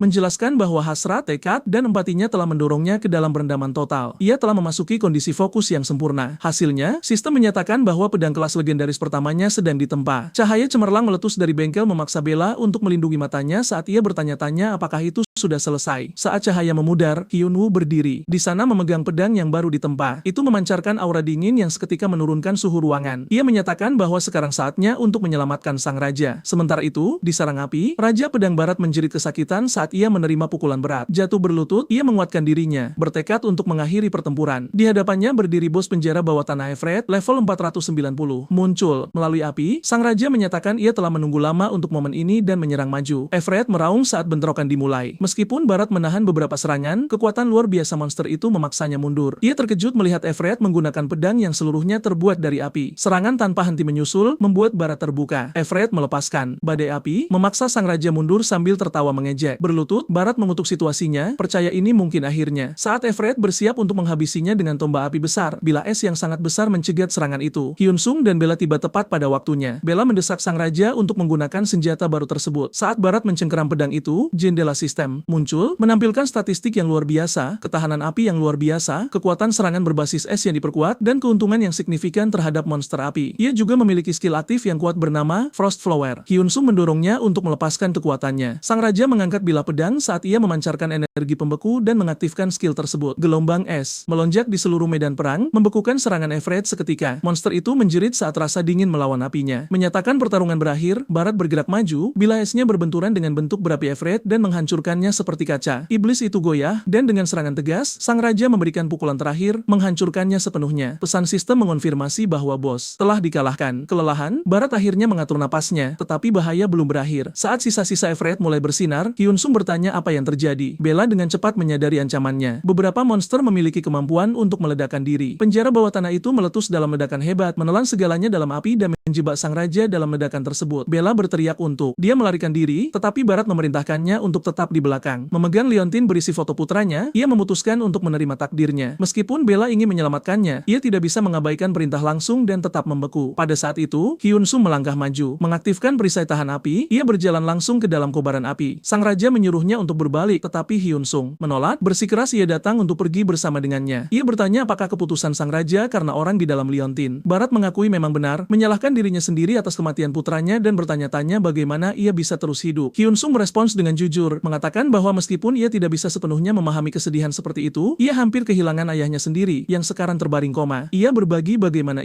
dulu, ia berdoa setiap hari agar ayahnya sadar, namun kini ia hanya bersyukur sang ayah masih bernapas. Ia berkata pada sang raja bahwa putranya pun pasti merasakan hal yang sama. Hyun Sung memeluknya, mendesak sang raja untuk membiarkan putranya beristirahat dengan tenang. Di saat itulah, Barat melihat visi putranya yang tersenyum dan menyadari kesalahannya. Hyun Sung dengan lembut berpesan bahwa ia harus terus hidup dan menjadi ayah yang akan dibanggakan oleh mendiang putranya. Sang raja mengangguk, memahami bahwa ia tak boleh lagi terjebak dalam penyesalan. Dengan tekad yang baru, ia meminta Hyun Sung untuk segera pergi. Bersama-sama, mereka melarikan diri dari Dumeon yang sedang runtuh. Bella bergegas menghampiri mereka, menanyakan keselamatan sang raja. Hyun Sung memastikan kondisinya baik-baik saja, namun sebelum hal lain terjadi, notifikasi sistem muncul. HP-nya mencapai angka 0 dan ia dipaksa untuk lockout. Ia meyakinkan Bella bahwa pemain tidak benar-benar mati sebelum tubuhnya memudar menjadi cahaya. Bella menyaksikan dengan terkejut saat Barat ambruk ke dalam pelukannya. Sang raja berbisik bahwa bocah itu telah menyelamatkannya sebelum kehilangan kesadaran dengan senyum damai. Hyun Sung terbangun di dunia nyata, disambut oleh pesan sistem yang mengabarkan levelnya turun akibat penalti paksa keluar. Menatap tangannya yang diperban, air mata membanjiri pelupuk matanya saat ia berjanji pada ayahnya bahwa ia akan terus melangkah maju. Sementara itu, dalam kondisi seperti mimpi, Raja Pedang Barat mendapati dirinya berada di padang rumput hijau yang luas, berhadapan langsung dengan putranya, Ban. Kegelapan memudar saat suara yang ia rindukan memanggil namanya. Ban berlari ke arahnya dengan senyum cerah. Barat melangkah maju perlahan, bertanya apakah itu benar-benar putranya. Ban membenarkan kehadirannya dengan lembut, namun menjelaskan bahwa ia datang untuk mengucapkan salam perpisahan terakhir. Mendengar itu, hati Barat terasa hancur. Ia memeluk putranya dengan erat, tak sanggup menerimanya. Sambil gemetar, ia bertanya apa arti perpisahan ini. Ban mengingatkannya pada kata-kata Hyun Sung, mengungkapkan harapannya agar sang ayah bahagia dan mendesaknya untuk berhenti menyalahkan diri sendiri serta menjalani hidupnya sepenuhnya. Saat ia bicara, tubuhnya mulai larut menjadi cahaya. Barat berteriak, tak mampu menahannya, hingga tiba-tiba ia terbangun dengan tersengal-sengal memanggil nama putranya. Rekan-rekannya, yang telah menjaganya selama 3 hari, bergegas ke sisinya dengan panik. Setelah tenang, Barat memberitahu mereka bahwa putranya telah menemuinya dan ia telah menemukan kedamaian. Ia menyatakan bahwa keajaiban ini berkat Hyun Sung, dan memerintahkan mereka untuk segera memanggilnya. Kemudian, di ruangan sunyi yang bermandikan cahaya matahari, seorang penjaga mengumumkan kedatangan Hyun Sung. Ia masuk, membungkuk hormat, dan bertanya tentang kondisi raja. Barat meyakinkannya bahwa ia merasa jauh lebih baik dari sebelumnya dan mengundangnya duduk. Dengan nada serius, ia mengungkapkan telah memanggil Hyun Sung untuk mendiskusikan hal penting. Ia mengakui bahwa orang asing seperti Hyun Sung itu abadi, mampu kembali bahkan setelah kematian. Namun, ia menegaskan bahwa keabadian tidak menghapus rasa takut akan kematian. Rasa sakit tetap terasa sama menyakitkannya. Menatap lurus ke matanya, sang raja bertanya mengapa Hyun Sung mempertaruhkan nyawanya untuk menyelamatkannya. Hyun Sung menjawab tanpa ragu, menjelaskan bahwa ia mengenali beban dan kesedihan yang sama di mata sang raja dengan apa yang ia pikul sendiri. Ia sungguh ingin Barat memilih untuk tetap hidup. Sang raja terdiam merenungkan kata-kata tersebut, mengulanginya dalam hati, menjadi beban. Saat ditanya alasan kedua, Hyun Sung menggaruk kepalanya dengan canggung dan mengakui bahwa ia yakin menyelamatkan raja akan memberinya imbalan yang luar biasa. Bibir Barat melengkung membentuk senyum tipis mendengar kejujuran itu, seraya berkomentar bahwa jawaban tersebut menunjukkan keberanian yang sejati. Ia setuju dan menyatakan bahwa imbalannya akan melebihi segala ekspektasi. Barat memberikan sebuah gulungan bersegel kepada Hyun Sung, menjelaskan bahwa itu adalah harga untuk pedang luar biasa yang telah ia tempa. Saat Hyun Sung membukanya, jendela sistem biru muncul, mengumumkan bahwa ia telah menerima 1 juta emas. Ia mematung kaget, menyadari jumlah itu setara dengan 1,7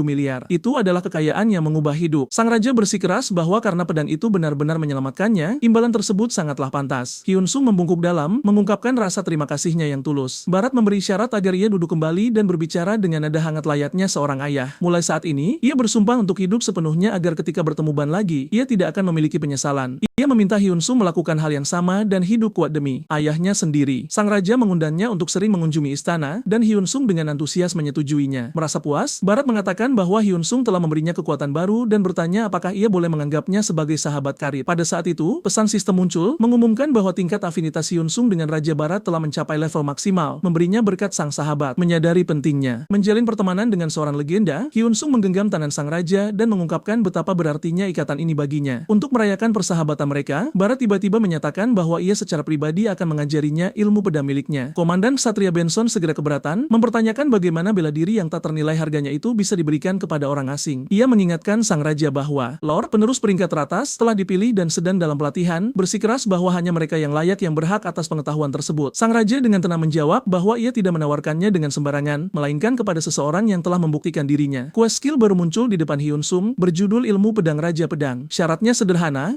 ia harus mendaratkan 3 serangan sah atau lebih kepada Komandan Benson. Imbalannya adalah ilmu pedang legendaris itu sendiri. Barat mengumumkan bahwa Benson akan mengujinya secara pribadi dan memberi Hyunsung waktu 2 hari untuk bersiap. Setelah lockout, Hyunsung segera menggunakan uang imbalannya untuk melunasi biaya rumah sakit ayahnya. Dengan lega, ia meninggalkan apartemen sempitnya dan pindah ke rumah yang lebih baik. Ia berterima kasih kepada mantan pemilik kontrakan atas kesabarannya dan membayar utangnya dengan murah hati. Setelah semuanya beres, ia menelepon temannya Kim Ji-hoon dan mengajaknya makan malam. Kim Ji-hoon mengira mereka akan makan murah seperti biasa, namun tertegun ketika Hyunsung membawanya ke restoran mewah. Sambil bercanda bahwa ia telah melihat segalanya dalam hidup, ia menertawakan situasi tersebut. Hyunsung tersenyum dan menjelaskan bahwa ia hanya ingin mentraktir temannya dengan layak atas semua yang telah ia lakukan. Saat makan, ia memberikan tas hadiah berisi sepatu Hermes mewah yang selalu diinginkan Kim Ji-hoon. Terkejut, Kim Ji-hoon bertanya dari mana uang itu berasal, tetapi Hyunsung menepisnya sebagai hadiah kecil. Ia juga mengungkapkan telah mengembalikan uang untuk kapsul game. Sangat gembira, Kim Ji-hoon memeluk kotak itu dan berterima kasih dengan tulus. Melihat reaksi temannya, Hyunsung merasa bahwa hidupnya akhirnya berubah. Ketika Kim Ji-hoon mulai emosional, Hyunsung memotongnya dengan bercanda, menyuruhnya makan sebelum makanannya dingin. 2 hari kemudian, ujian dimulai di aula latihan. Komandan Benson menyuruh Hyunsung menarik senjatanya, memperjelas bahwa tidak akan ada pilih kasih. Alih-alih mengeluarkan pedang, Hyunsung malah mengeluarkan sepotong logam mentah dari tasnya. Dengan tenang, ia mengatakan siap untuk tantangan tersebut. Benson tampak bingung, namun Hyunsung menyeringai. Ia menjelaskan bahwa dirinya bukanlah seorang pendekar pedang. Ia adalah seorang pandai besi, dan ia akan bertarung dengan caranya sendiri. Logam di tangannya mulai bersinar terang, memancarkan panas yang mengejutkan semua orang yang hadir. Saat cahayanya pudar, pedang yang tampak sederhana tersisa di genggamannya. Benson dalam hati mengakui ia mengharapkan sesuatu yang legendaris, namun malah melihat apa yang tampak seperti batang besi biasa. Sang komandan melangkah maju dan mengejeknya, bertanya apakah ia benar-benar percaya bisa mengalahkan komandan ksatria kerajaan dengan senjata yang begitu polos. Namun, saat bila pedang mereka beradu, Benson segera merasakan ada yang salah. Pedang Hyunsung memiliki daya tahan yang sangat rendah. Saat benturan, pedang itu hancur secara eksplosif, menebarkan potongan yang tak terhitung jumlahnya ke udara. Pecahan itu terbang seperti serpihan peluru, menyelinap melalui celah di baju besi Benson dan menghantamnya puluhan kali sekaligus. Ia berteriak karena terkejut dan kesakitan saat pecahan itu menggores kulitnya. Meski menghindari kerusakan fatal, hasilnya tidak terbantahkan. Dengan tenang, Hyunsung menjelaskan bahwa syaratnya hanyalah mendaratkan serangan yang sah, bukan memenangkan duel. Pesan sistem muncul, mengonfirmasi 59 serangan berhasil dalam 1 detik. Hyunsung menunjukkan bahwa aturan tidak pernah melarang metode ini. Tertegun, Benson memeriksa goresan yang menutupi baju besinya dan mengakui ia tidak pernah menyangka taktik yang cerdik meski tidak lazim. Menyapa dengan hormat, ia meminta Hyunsung mengungkapkan identitas aslinya. Hyunsung dengan percaya diri menyatakan dirinya sebagai dewa pandai besi. Pada saat itu, Benson dan ksatria lainnya membungkuk, mengakuinya dengan rasa hormat. Merasa sedikit canggung, Hyunsung segera menyuruh mereka berdiri. Selama 2 minggu berikutnya, ia menjalani pelatihan intensif di bawah bimbingan Benson dan Raja Barat. Melalui regimen yang ketat ini, ia berhasil mempelajari ilmu pedang Raja Pedang. Statistik terkait pedangnya meningkat secara dramatis, dan berkat levelnya yang relatif rendah, pertumbuhannya sangat pesat. Namun, ia hanya mampu menguasai 3 teknik pertama. Sang raja berjanji bahwa begitu Hyunsung bertambah kuat, ia akan mengajarkan sisa tekniknya. Setelah pelatihan berakhir, Hyunsung bertemu dengan Barat sekali lagi dan membuat permintaan. Ia meminta lebih banyak besi dingin berusia 100 tahun, bahan langka yang sama yang digunakan untuk menempa pedang legendaris tersebut. Sang raja mempertimbangkannya sebelum memberikan kabar mengecewakan. Ia akan dengan senang hati memberikannya, namun potongan yang digunakan untuk pedang itu adalah yang terakhir di perbendaharaan kerajaan. Kecewa, Hyunsung menyadari bahwa rencana kerajinannya di masa depan mungkin terhambat. Menyadari reaksinya, Barat tersenyum dan mengatakan untuk tidak kehilangan harapan. Ia mengungkapkan bahwa lebih banyak bahan tersebut dapat ditemukan di sumber aslinya, tambang frost yang berbahaya. Ia menyarankan agar Hyunwoo mengumpulkannya sendiri. Hyunwoo bertanya-tanya apakah ia bisa menangani tempat yang berbahaya itu sendirian. Namun sang raja menyelesaikannya dengan menugaskan Bella untuk mendampinginya. Awalnya ia menolak, bersikeras tugasnya adalah melindungi raja, namun Barat meyakinkannya bahwa misi ini akan membantunya tumbuh lebih kuat. Menerima perintah tersebut, ia bersiap untuk pergi bersama Hyunwoo. Menerima perintah kerajaan, ia bersiap untuk pergi bersama Hyunwoo. Tak lama kemudian, sang raja secara publik mengumumkan kemenangannya atas makam upaya di hadapan kerumunan pemain dan bangsawan. Komunitas terkesan memuji Raja Pedang Barat sebagai legenda sejati. Beberapa pemain bermata tajam, bagaimanapun, beralih ke mode detektif. Mereka memperhatikan pedang megah yang ia pegang, memancarkan aura es yang unik. Menggunakan keterampilan evaluasi mereka menemukan nama Hyunwoo terukir dengan huruf kecil di bilah pedang. Ini menarik perhatian semua orang. Nama itu sama dengan yang muncul pada panah pemenang turnamen seni bela diri. Para pemain mulai mendiskusikan pandai besi Hyunwoo dengan intens di forum. Misteri semakin dalam karena tidak ada yang tahu usia, level, atau bahkan jenis kelaminnya. Rumor lucu mulai menyebar, mengklaim bahwa Hyunwoo sebenarnya adalah pria gemuk yang berkeringat berusia 40-an. Sementara itu, di dunia nyata, bocah kita mengecek ponsel pintarnya. Berkat pernyataan Raja Barat, jumlah pengikut bengkelnya telah melonjak, melampaui 300.000. Ia berpikir bahwa jika kebenaran terungkap bahwa pemenang turnamen dan pandai besi Hyunwoo adalah orang yang sama, internet akan gempar. Untuk saat ini, ia memutuskan untuk menjaga identitasnya tetap rendah. Sebelum berangkat ke tambang Frost, Hyunwoo mengirim pesan kepada seseorang yang belum sempat ia ucapkan terima kasih. Di tempat lain, investor real estate kaya Kang duduk di kantornya. Ia sedang memikirkan berita bahwa Raja Barat akhirnya telah menyelesaikan makam upaya. Kang selalu percaya dungian itu mustahil bagi pemain saat ini. Ia ingat usahanya sendiri yang gagal untuk masuk, di mana semua baju besinya yang mahal meleleh seperti lilin. Ia meratapi bahwa meskipun ia punya uang, ia kekurangan perlengkapan untuk memenuhi ambisinya. Pada saat itu, Kang menerima pesan dalam game dari Hyunwoo. Pesan itu menyatakan bahwa sang pandai besi menghubunginya untuk memenuhi janjinya dan membuatkan baju besi. Wajah Kang berseri-seri saat ia segera menyadari bahwa ini adalah penyelamat yang ia tunggu-tunggu. Ia berhenti sejenak, mencoba mengingat janji mana yang dibicarakan Hyunwoo sampai akhirnya ia mengerti. Ia ingat diskusi mereka sebelumnya di kantornya tentang sebuah artefak. Kang segera mengirim pesan kepada Hyunwoo mengatakan bahwa ia siap memenuhi bagian dari kesepakatan mereka. Ia bertanya apakah ada perubahan spesifikasi karena ia berencana untuk segera mengajukan permintaan. Secara pribadi, ia bertanya-tanya apakah bocah itu benar-benar bisa membuat barang yang ia inginkan di levelnya saat ini. Hyunwoo menjawab bahwa spesifikasinya sudah dikunci, dan ketika ditanya tentang levelnya, ia menjawab bahwa ia berada di level 59. Mendengar ini, Kang merasa kecewa, berpikir bahwa bagi seorang pembuat, itu adalah angka pemula. Ia mengakhiri obrolan dengan sopan, mendoakan keberuntungan bagi Hyunwoo. Sambil duduk di kantornya, ia menghela napas, berpikir bahwa meskipun levelnya rendah, anak itu punya masa depan cerah dan bisa menjadi investasi yang layak. Tepat saat itu, matanya menangkap artikel berita yang memuji Hyunwoo sang pandai besi. Dikatakan bahwa pengrajin misterius itu memainkan peran kunci dalam kemenangan Raja Barat atas Efrit karena senjata sang raja dibuat olehnya. Kang sempat mempertimbangkan untuk mengirim pesan kepada pandai besi terkenal ini untuk sebuah pesanan, tetapi dengan cepat menepis gagasan itu, percaya bahwa seseorang yang menolak pemain papan atas tidak akan pernah peduli dengan seseorang seperti dirinya. Namun, ia merasa frustrasi mengetahui bahwa batas waktu untuk quest perubahan kelasnya semakin dekat. Pada akhirnya, Kang memutuskan untuk tetap dengan koneksinya saat ini, sama sekali tidak menyadari bahwa kedua Hyunwoo sebenarnya adalah orang yang sama. Sementara itu, Hyunwoo dan Bella tiba di tambang Frost. Ia terpukau oleh pemandangan itu, dunia es yang berkilauan dengan kecemerlangan yang dingin. Pesan sistem muncul, mengumumkan bahwa ia adalah pengguna pertama yang memasuki tambang dan memberinya hadiah XP ganda selama seminggu. Hyunwoo menyeringai, bersemangat menjadi pelopor dan mengklaim buff tersebut, lalu bertanya kepada Bella apakah ia pernah berkunjung sebelumnya. Ia menjawab bahwa ini adalah pertama kalinya juga. Memperhatikan sikapnya yang jauh, ia merasakan tembok di antara mereka. Tiba-tiba, seorang pemuda yang memegang beliung melangkah ke jalan mereka dan menuntut untuk mengetahui bagaimana mereka masuk, bersikeras bahwa tidak ada yang diizinkan masuk tanpa izin. Bella melangkah maju dan memperkenalkan dirinya sebagai wakil kapten ksatria kerajaan, memperlihatkan segel kerajaan. Pemuda itu, yang tampak terguncang, memperkenalkan dirinya sebagai Banya, seorang penambang. Hyunwoo hanya menyatakan bahwa ia adalah seorang pandai besi. Banya mengakui bahwa ia senang melihat orang asing di tempat yang begitu sepi, namun menjelaskan bahwa tidak ada yang bisa masuk ke tambang utama tanpa persetujuan ayahnya. Khawatir dengan penundaan, Hyunwoo mendengarkan saat Banya tersenyum dan menawarkan untuk membawa mereka menemui ayahnya. Dalam perjalanan, Hyunwoo memperhatikan monster raksasa yang tertutup kristal terperangkap di balik penghalang. Banya menjelaskan bahwa tempat itu seperti Dumeon di mana monster pernah berkeliaran bebas sampai seorang penyihir menyegel mereka satu dekade lalu. Menatap makhluk itu, Hyunwoo bertanya apakah kristal yang tumbuh di atasnya adalah besi dingin berusia 1000 tahun, dan Banya membenarkannya sambil memperingatkannya untuk tidak serakah, karena terlalu dekat berarti kematian. Di dalam penghalang, monster masih mengintai. Siapapun bisa masuk, tetapi sedikit yang kembali hidup. Jadi para penambang lebih suka bekerja dengan aman di luar meskipun percaya biji terbaik ada di dalam. Akhirnya, mereka tiba, dan Banya menunjuk ayahnya, Kapten Rek, memberitahu dia tentang tamu-tamu tersebut sebelum pergi. Hyunwoo mendekati Kapten, yang levelnya 231. Rak memperhatikan pasangan yang tidak biasa antara Bella dan Hyunwoo dan bertanya apa yang mereka inginkan. Hyunwoo menjelaskan bahwa ia mencari biji yang lebih berharga daripada besi dingin berusia 100 tahun. Sang kapten terkejut karena ia tahu tentang sumber daya seperti itu. Besi Si Bingin berusia 1000 tahun, tetapi ragu untuk membagikan informasi tersebut kepada orang asing. Rek bertanya apakah Hyunwoo pernah menambang sebelumnya, dan ia mengakui bahwa ia belum. Sang kapten menjelaskan bahwa penambang rata-rata mengekstraksi sekitar 3 biji sehari, kemudian mengusulkan kesepakatan. Jika Hyunwoo bisa mengekstraksi 40 biji dalam seminggu, ia akan mengungkapkan informasi tentang biji paling langka. Jendela quest kelas A muncul berjudul Ujian Kapten Tambang, mengharuskannya mengekstraksi 40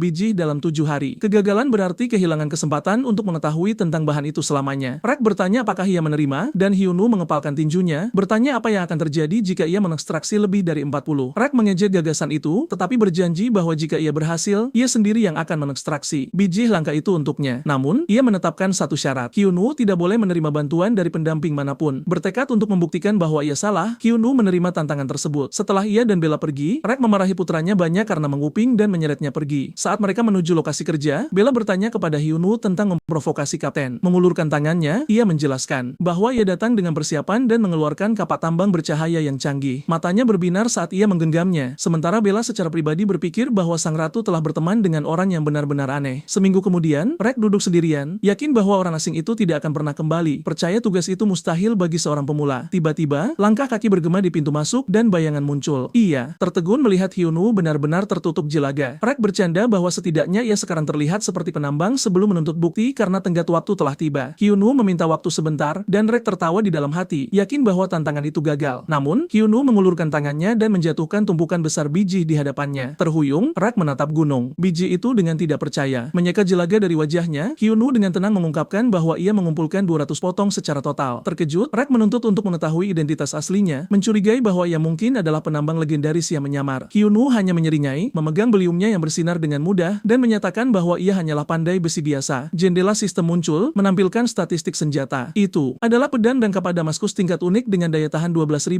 dan kekuatan serangan 332, bersama dengan kemampuan khusus yang meningkatkan kekuatan potong terhadap batu sebesar 170% sekaligus mengurangi hilangnya daya tahan sebesar 70%. Alat ini dirancang khusus untuk menambang dan memiliki mekanisme yang memungkinkannya berubah menjadi beliung saat dibutuhkan. Melihat gunung biji itu, Kapten Rek menyadari bahwa Hyunwoo menyelesaikan tantangan dengan caranya sendiri, bukan sebagai penambang, tetapi sebagai pandai besi. Ia secara resmi meminta maaf karena meremehkannya dan mengundangnya makan malam. Hyunwoo dengan senang hati menerima dan bertanya apakah Lady Bella bisa bergabung dengan mereka, yang disetujui Rek tanpa ragu. Kemudian, di kedai yang ramai, Bella diam-diam minum sementara banyak dan Hyunwoo mendesaknya untuk pelan-pelan minum. Meskipun ia bersikeras ia baik-baik saja. Pada saat itu, seorang penambang kekar mendekati Hyunwoo dan menuntut untuk mengetahui apakah ia benar-benar mengekstraksi 200 biji. Ia tertawa dan membenarkannya, mendorong para penambang lain untuk berkumpul di sekitarnya, ingin mendengar tentang biji meteorit. Hyunwoo mengungkapkan bahwa ia juga berhasil mengekstraksi sekitar 20 potong bahan langka, membuat semua orang tertegun. Satu pekerja bertanya tentang kapak khusus yang dirumorkan, dan Hyunwoo memanggil senjata Damaskusnya dalam kilatan cahaya. Ia menjelaskan bahwa senjata itu dirancang semata-mata untuk menambang dan meningkatkan efisiensinya lebih dari 200%. Mendemonstrasikan transformasinya menjadi pedang, ia menambahkan bahwa itu semakin meningkatkan kemampuan memotong batunya. Saat ia dengan antusias berbicara tentang ciptaannya, Bella menonton dengan hiburan ringan, berpikir bahwa pandai besi akan selalu menjadi pandai besi yang lebih mencintai alatnya daripada manusia. Terinspirasi oleh pencapaiannya, para penambang menyatakan bahwa jika seorang pemula bisa mencapai ini, mereka harus bekerja lebih keras. Mereka merayakan dan menyambutnya sebagai salah satu dari mereka. Kemudian, Rek memimpin Hyunwoo dan Bella ke area terpencil jauh di dalam tambang. Ia mengungkapkan bahwa disinilah biji meteorit milenium terkubur. Hyunwoo melihat ke arah penghalang sihir, bingung, dan mengingatkannya bahwa masuk ke sana dikatakan mustahil. Rek mengangguk dan menjelaskan bahwa biji itu terletak di dalam area yang disegel. Ketika Hyunwoo bertanya bagaimana mereka seharusnya menambang di sana jika masuk dilarang, Rek hanya mengatakan kepadanya bahwa itu sekarang masalahnya sebelum pergi untuk memeriksa lokasi lain. Saat ia pergi, sebuah jendela sistem muncul berjudul Kisah Baru Dimulai. Hyunwoo membaca pesan itu, mengetahui bahwa 100 tahun telah berlalu sejak penyihir Failan menciptakan penghalang. Sistem memperingatkan bahwa sihir itu gagal dan monster di dalam marah dengan penghalang yang akan pecah dalam 3 menit. Khawatir, Hyunwoo memanggil Rek, mendesaknya untuk berhenti, bersikeras bahwa penghalang itu akan segera runtuh. Rek menganggapnya sebagai lelucon, tetapi tiba-tiba tambang mulai bergetar hebat. Retakan menyebar di langit-langit dan batu mulai jatuh saat terowongan runtuh. Menyadari bahayanya, Rek akhirnya memerintahkan semua orang untuk mengevakuasi diri. Teriakan minta tolong bergema saat para penambang menolak meninggalkan rekan mereka. Rek meraih beliumnya dan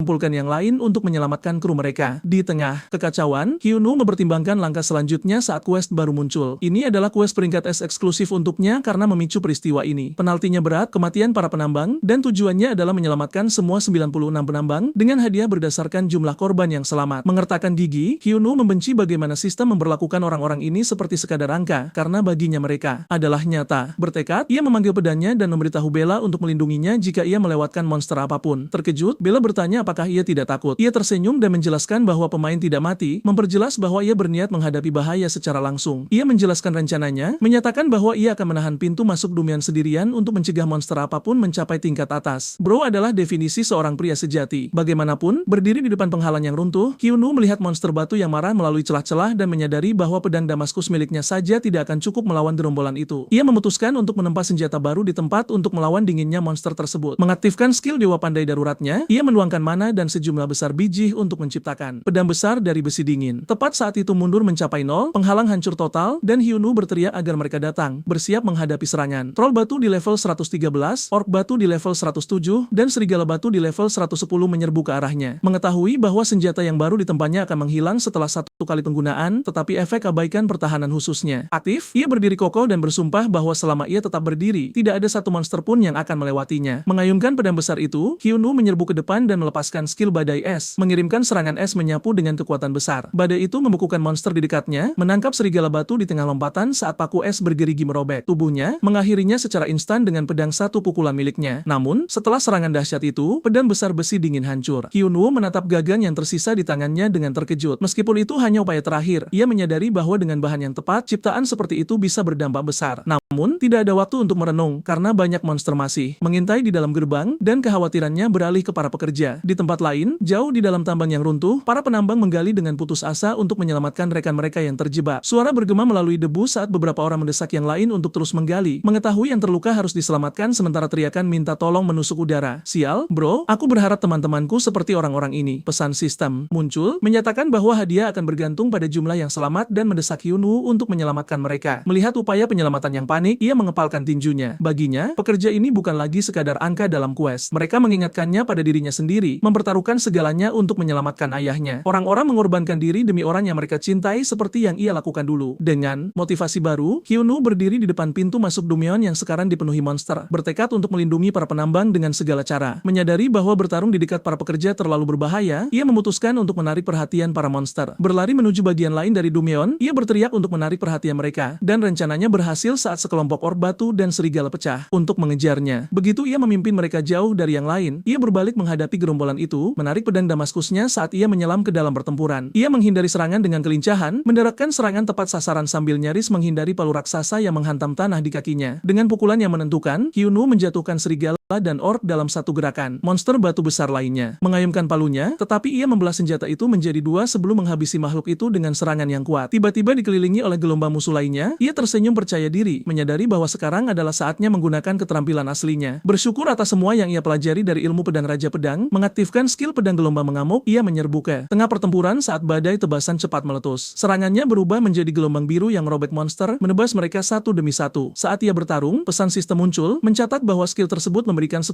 kerusakan tambahan, mencapai 140% pada titik vital. Ia berhenti sejenak untuk menarik napas, menyadari bahwa teknik tersebut bahkan lebih kuat daripada yang ia harapkan. Setelah mengalahkan monster terakhir, Hyunwoo ambruk di antara mayat, benar-benar kelelahan. Saat ia mengatur napas, pesan sistem muncul, mengumumkan bahwa Dumion tambang telah dibersihkan dan quest kejutan telah diselesaikan, mengonfirmasi bahwa semua 96 penambang telah diselamatkan. Ia telah mencapai hasil yang luar biasa, dan senyum tipis terbentuk di bibirnya saat kelegaan membasuh dirinya. Namun, pesan sistem lain muncul dengan cepat, menyarankan bahwa dengan memanipulasi situasi, ia bisa menerima hadiah yang lebih besar dari Kapten Tambang. Bingung, Hyunwoo bertanya-tanya apa artinya, tetapi meskipun ia percaya bahwa keselamatan semua orang adalah hadiah yang cukup, ia tidak bisa mengabaikan kesempatan tersebut. Perlahan bangkit sambil menopang dirinya dengan pedangnya, ide licik mulai terbentuk di benaknya. Di luar tambang yang runtuh, Uret menarik seorang penambang yang terluka dari reruntuhan dan mengumumkan bahwa mereka akhirnya bisa beristirahat karena semua orang aman. Kelegaan menyebar di antara para pekerja pekerja saat mereka saling berpelukan, hampir tidak percaya mereka selamat. Sementara itu, Bella bergerak melalui kerumunan mencari Hyunwoo, dan ketika ia tidak dapat menemukannya, ia memberitahu Urek bahwa ia memancing monster menjauh dan memasuki Dumyeon sendirian. Urek menatapnya dengan terkejut, mengulangi nama pandai besi Hyunwoo seolah menyadari sesuatu yang signifikan. Ia segera mengumpulkan para penambang dan mengumumkan bahwa Hyunwoo menarik monster sendirian untuk menyelamatkan mereka. Wahyu itu mengejutkan semua orang, dan seorang pekerja bertanya apakah ia benar-benar pergi sendirian. Mengerti sekarang mengapa tidak ada monster muncul selama keruntuhan, Urek mencengkeram kapaknya dan mengakui rasa malunya sebagai pemimpin mereka. Ia menyatakan bahwa keluarga mereka belum benar-benar aman dan memerintahkan semua penambang yang mampu untuk mengikutinya ke dalam Dumyeon. Para penambang merespons dengan tekad dan dipimpin oleh Urek dan Bella. Mereka memasuki terowongan gelap dengan obor, memanggil sang pandai besi. Segera, satu penambang menemukannya. Hyunwoo merosot ke dinding, tampak benar-benar kelelahan. Khawatir, semua orang bergegas ke sisinya saat Urek bertanya apakah ia baik-baik saja, dan banyak berseru bahwa ia terlihat terluka parah. Bella tiba lebih dulu dan memeriksa kondisinya, diam-diam memarahi kecerobohannya, tetapi ia terkejut menemukan nadinya stabil, menyadari ia sebenarnya baik-baik saja. Bro melewatkan kesempatan untuk mendapatkan CPR dari Badie. Saat ia bersiap untuk meyakinkan yang lain, Hyunwoo dengan lembut meraih tangannya dan memberi isyarat agar ia menunggu, mencegahnya membongkar penyamarannya. Menghela napas lemah, ia perlahan bangkit dan meyakinkan semua orang bahwa ia baik-baik saja, menjelaskan bahwa pertempuran itu intens, tetapi bahwa ia berhasil melenyapkan semua monster. Berbalik ke Urek dengan lelah ekspresi, ia bertanya apakah semua orang melarikan diri dengan selamat. Urek menangkupkan tangannya, air mata di matanya, dan berterima kasih dengan tulus sambil meminta maaf karena melupakannya selama kekacauan. Urek mengakui rasa malunya, menyalahkan dirinya sendiri karena hanya menawarkan makanan dan minuman sementara Hyunwoo mempertaruhkan nyawanya untuk mereka. Hyunwoo menanggapi dengan tenang, mengatakan bahwa Urek dan Bella memperlakukannya seperti keluarga, dan setelah menyaksikan pengabdian mereka, ia tidak bisa diam dan tidak melakukan apa-apa. Ia menambahkan bahwa ia lega semua orang aman, batuk sedikit untuk mempertahankan hatinya. Tidak mungkin Bro bersikap dramatis sebanyak ini. Bagaimanapun, Urek memanggilnya teman bodoh dan menyatakan bahwa tidak ada yang akan pernah melupakan kebaikannya. Sementara Bella menonton dari samping, benar-benar bingung dengan penampilannya. Urek membantu Hyunwoo berdiri dan memerintahkan orang-orang untuk membawa penyelamat mereka ke dalam. Pesan sistem muncul, menyatakan bahwa Kapten Tambang dan 95 pekerja akan selamanya mengingatnya. Saat Urek membantunya, Hyunwoo merenung dengan puas bahwa semuanya terungkap persis seperti yang ia rencanakan. Rencananya untuk memperbesar situasi bekerja dengan sempurna. Bella menonton dengan curiga, dan saat Hyunwoo bertemu tatapannya, ia tiba-tiba memberikan jempol, mengonfirmasi kecurigaannya. Kemudian, Hyunwoo terbangun di sebuah ruangan, meregangkan tubuh saat ia berkomentar bahwa ia tidur nyenyak. Tiba-tiba, Banya masuk, meneriakkan namanya dan buru-buru bertanya berapa lama ia sudah bangun sebelum bergegas keluar untuk memberitahu yang lain. Bingung, Hyunwoo melihat sekeliling, bertanya-tanya berapa lama mereka telah menunggu. Rick segera masuk, dengan cemas memeriksa kondisinya, tetapi Hyunwoo meyakinkannya bahwa ia baik-baik saja dan bertanya tentang para penambang. Rick mengonfirmasi bahwa semua orang aman, tetapi bersikeras ia harus terus beristirahat. Mengingat bahwa Hyunwoo menyebutkan akan segera pergi, Rick ragu sebelum mengakui bahwa ada sesuatu yang penting yang ingin ia bagikan. Tertarik, Hyunwoo mendorongnya untuk melanjutkan. Rick memanggil semua orang ke dalam, dan para penambang berkumpul saat ia mengumumkan bahwa mereka akan menambang khusus untuk Hyunwoo hari itu. Terkejut, Hyunwoo mengulangi pernyataan itu dengan tidak percaya. Rick menjelaskan bahwa itu adalah cara mereka membalasnya karena mempertaruhkan nyawanya, berjanji untuk mengekstraksi besi dingin milenium yang ia cari. Tersentuh, Hyunwoo bertanya apakah mereka benar-benar bersungguh-sungguh, dan Rick mengonfirmasi tanpa ragu. Meskipun ia bersikeras bahwa ia hanya melakukan apa yang benar, ia mengungkapkan rasa terima kasihnya dengan tulus. Tepat saat ia berpikir masalah itu selesai, Rick memberi syarat agar yang lain melangkah mundur, menambahkan bahwa ada satu masalah lagi. Ia meminta putranya untuk berbicara. Banya terlihat gugup, mengumpulkan keberaniannya dan menyapa Hyunwoo, memanggilnya penyelamatnya saat ia secara resmi memperkenalkan dirinya sebelum membungkuk dalam-dalam. Banya meminta izin untuk mengikutinya, dan saat ia berlutut, pesan sistem muncul mengumumkan bahwa ia telah bersumpah setia selamanya kepada Hyunwoo dan memiliki potensi untuk menjadi penambang legendaris. Sistem menawarkan Hyunwoo opsi untuk menerimanya sebagai pengikut, membuatnya terpaku saat ia mengulangi kata itu pada dirinya sendiri. Sementara itu, di tim manajemen pengguna VIP perusahaan game, seorang karyawan wanita panik saat melihat situasi terungkap, tidak dapat percaya bahwa Hyunwoo telah memicu peristiwa semacam itu meskipun bukan pemimpin guild. Kembali ditambang, Hyunwoo mendesak Banya untuk berdiri, bersikeras bahwa ia tidak layak mendapatkan pengabdian seperti itu, tetapi Banya menolak, menjelaskan bahwa ia menyaksikan segalanya mulai dari penggunaan kapal Damaskus hingga keberanian yang ia tunjukkan dalam menyelamatkan semua orang. Ia menyatakan bahwa tindakan ini telah mendapatkan rasa hormat tertingginya dan bersumpah untuk mendedikasikan kekuatannya kepada Hyunwoo. Melihat ketulusan dalam kata-katanya, Hyunwoo menjelaskan bahwa masalahnya bukan Banya, tetapi dirinya sendiri, karena ia tidak memiliki basis yang layak untuk memimpin siapapun. Ia meminta waktu untuk mendirikan markas dan berjanji untuk memanggilnya ketika saatnya tiba. Banya mengangguk dengan harapan, dan Hyunwoo tersenyum, mengundangnya untuk secara resmi bergabung ketika hari itu tiba. Pesan sistem mengonfirmasi bahwa Hyunwoo telah menerimanya sebagai pengikut dan Banya memeluknya erat. Pesan lain muncul, memungkinkannya untuk melihat statistik Banya, mengungkapkan bahwa ia adalah pengikut epik di level 165